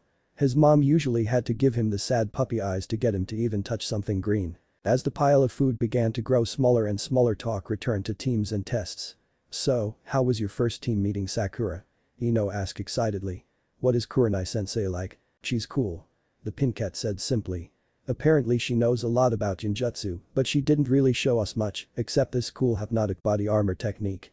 She promised to teach all of us the jutsu, but we will need clothing like hers, so we just went shopping and bought some. We're going after dinner to pick them up, they're being made right now. Oh, can I go with you? The blonde asked excitedly. Yeah, I don't see why not. The Pinkette said uncaring. Both Naruto and Hinata didn't have an objection either. Shikamaru just closed his eyes thinking relieved. I'm so glad I'm not on that team. Ino's bad enough, but Sakura, this Kurenai-sensei, and even Hinata are already trying to control Naruto. Making him eat vegetables and dragging him shopping to change his look. This guy doesn't know the hell he's in for, poor idiot. Leaving the restaurant, Choji and Shikamaru said goodbye and left, the lazy genius leaving faster than his friend out of fear Ino would force him to hang out longer. Naruto and the girls made their way to gear up to see if the ninja wrap clothing was ready. Walking in they saw Meiko behind the counter reading a magazine while absent-mindedly playing with her pigtails. "Oh, hello again," the purple-haired girl said when they came up to her. "Your clothing is all ready. Please follow me to make sure they all fit." The group walked with the older teenager to the back of the store where fitting rooms were located. Naruto went first, happily bouncing inside to change. When he emerged, the girls were all impressed. The entire suit looked to be just one giant odyssey, since it was impossible to tell where the shirt ended and the paints began. The wraps were done up in a crisscross pattern all the way up his legs, down his arms, and across his torso. The orangish-red fox paw prints were easily recognizable on the white straps. "What do you guys think?" he asked, checking out his own threads. Getting an idea, the Jinchuriki created a shadow clone to view himself. Ino was a little shocked by the technique. She had enough education and knowledge to know the clone was real and not an illusion. Still, she voiced her opinion seriously in a joking voice. "You look much better in that than you do that orange disaster of an ensemble." "Yeah, I got to agree with Ino on this one," Sakura said, looking her teammate up and down. "It's a definite improvement." Hinata looked at the clothes a little concerned. Unlike her two fellow kunoichi and the store assistant, the Hyuga heiress understood the symbolism of the fox footprints. Still, the outfit did look much more professional than the jumpsuit, so she smiled approvingly. Seeing as the girls all liked it, Naruto returned to the changing room to put his original outfit back on. Store policy was you couldn't wear clothing purchased out the door. Sakura decided to go next after the blonde boy. It didn't take her long to emerge in her new threads. Like Naruto, the straps were done up in a crisscross pattern, but the sleeves only went to just past her elbows. The sides of the shirt hung down to the bottom of her black shorts just above her knees. The pinkette's collar was a V-cut that showed the fishnet armor underneath. The redesigned image of a continuous tree branch and sakura blossoms looked beautiful going along the straps. "Well?" the pinkette asked, striking a pose with her left hand behind her head and her right hand on the hip. "You look great, Sakura," Naruto exclaimed happily. Ino and Hinata both gave nods of approval, and the young kunoichi returned to the dressing room to put a red dress back on. Next was the young Hyuga herself. Meiko stood off to the side, trying not to laugh as the shy girl walked into the dressing room. The three remaining genin waited outside what seemed like 10 minutes before Sakura impatiently shouted. "What's taking you so long, Hinata?" I'm not coming out," came the young girl's nervous reply. The older teenage assistant snorted and covered her face with both hands. "Oh yes you are," Sakura shouted back. "We all showed off our outfits and now it's your turn." "Yeah, Hinata," Naruto said encouragingly. "If there's something you don't like we can always have it fixed." "Okay," Hinata called, unsure after another minute. "I'm coming out." Slowly the changing room door opened and the heiress reappeared. Just like her teammates, the wrap was done in a crisscross pattern with the lavender birds drawn all over the surface. Unlike Sakura, her ninja wrap shorts were much shorter, stopping at the top of her thighs like Kurenai's. The sleeves of her shirt also went to the palm of her hands, with the crook of the girl's thumb covered by wrap as well, the thumb and four fingers still fully exposed. The same V-cut the pinkette had was also at Hinata's neckline, showing off the fishnet armor. However, thanks to the indigo-haired girl's natural-born attributes, the material fit her form much tighter than her two friends, showing everyone exactly what her baggy jacket had been hiding for the last few months. Hinata tapped her fingers together nervously before folding her hands behind her back, fully showing the uniform off. Mortified, the Hyuga asked, blushing. "So, how do Ill look?" Ino thought, stunned. "How is this fair? She gets the Byakugan and those. If Yuken doesn't work she can always smother her enemy to death. Seriously, how does she not have back problems?" Sakura was looking between her two teammates while remembering the incident that happened during the teamwork test. "Thank you higher powers, Hinata doesn't have a thing for Sasu-kun. Honestly, I wonder what's going through that blonde prankster's head right now." Naruto stood petrified, trying to find the words to not sound like a pervert. He hated perverts. However, as he took in his shy teammate's figure, his mind kept going back to the teamwork test incident. So squishy and soft. "I had no idea." Mustn't look, focus on Hinata's eyes, her nose, her mouth, anything above her neck. Look up, dame's stupid eyes, look up already. "I have to say something nice, damn it. Look lovely Hinata-chan, real big beautiful." The boy stumbled out with a bright red blush, finally tearing his eyes upwards to the young heiress's face. Meiko stood off to the side, laughing silently while desperately staying upright. These guys were the best customers she ever had. Having gotten Naruto's compliment, Hinata bolted back into the changing room, desperately hugging her beige jacket. Silently the genin left the store. On the way out, Naruto bought a pack of senbon needles because he had never seen any before, also because he wanted something else to focus on besides the image in his head. The four genin said goodbye and left to go their separate ways. Down in lounge, Kurenai sat drinking her sake in a corner table while waiting for some of the other sensei. She knew it wouldn't be much longer. A few had given their teams the final exam today, but most would do it in the morning. The Genjutsu mistress was wondering who all passed so far. "Hey Kurenai." The raven-haired woman heard someone calling. Looking towards the door she saw Anko Mitarashi walking in from outside. "Hey Anko, just have dinner?" Kurenai asked curiously. "Just sweet dumplings and red bean soup," was the snake mistress' reply as she grabbed the bottle of sake. "Still waiting on the others, I see. How did your team of espionage experts do?" "They did okay, but there's definite room for improvement," Kurenai said, taking her bottle back. "Get your own." Anko smirked at her friend while signaling the bartender for a bottle. "So, battlefield confession, spill. Not much going on in that department," Kurenai answered honestly. "If anything, Naruto's trying to get to know Hinata better so they're talking more, but not much else." "Oh, come on." The special Jounin whined. "No kissy smoochy smooch, nothing at all." The sensei of Team 8 shrugged her shoulders uncaring. It wasn't like Kurenai herself hadn't been hoping for fireworks as well, mainly because the Jounin was always rooting for Hinata, but that didn't mean she wasn't a realist. Both kids were still a young 13 and had plenty of time for sugar-sweet nothings. Both women looked up at the sound of the door to see both Asuma and Kakashi enter. The two men came and sat with the two women, Asuma next to Kurenai and Kakashi next to Anko. The snake mistress slithered up to the famous copy ninja and wrapped her arms tightly around his torso. "Hello, Kakashi-kun." "Anko, lovely as always." "Kurenai, the same." The masked man said offhandedly. "Always such a charmer, Kakashi." The red-eyed Kunoichi said sarcastically. "Please stop, you're making me blush." "Hey." Asuma said in mock outrage.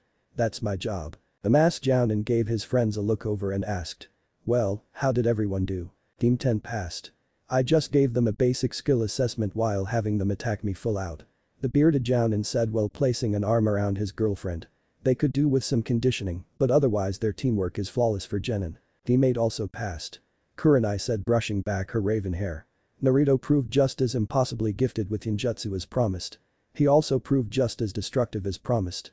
Sakura needs about 10 pounds of solid food daily shoved down her throat and she'd improve in a few weeks. Hinata was easily the best at Taijutsu, but that wasn't saying much. Honestly, Naruto's hand-to-hand training will be the most difficult.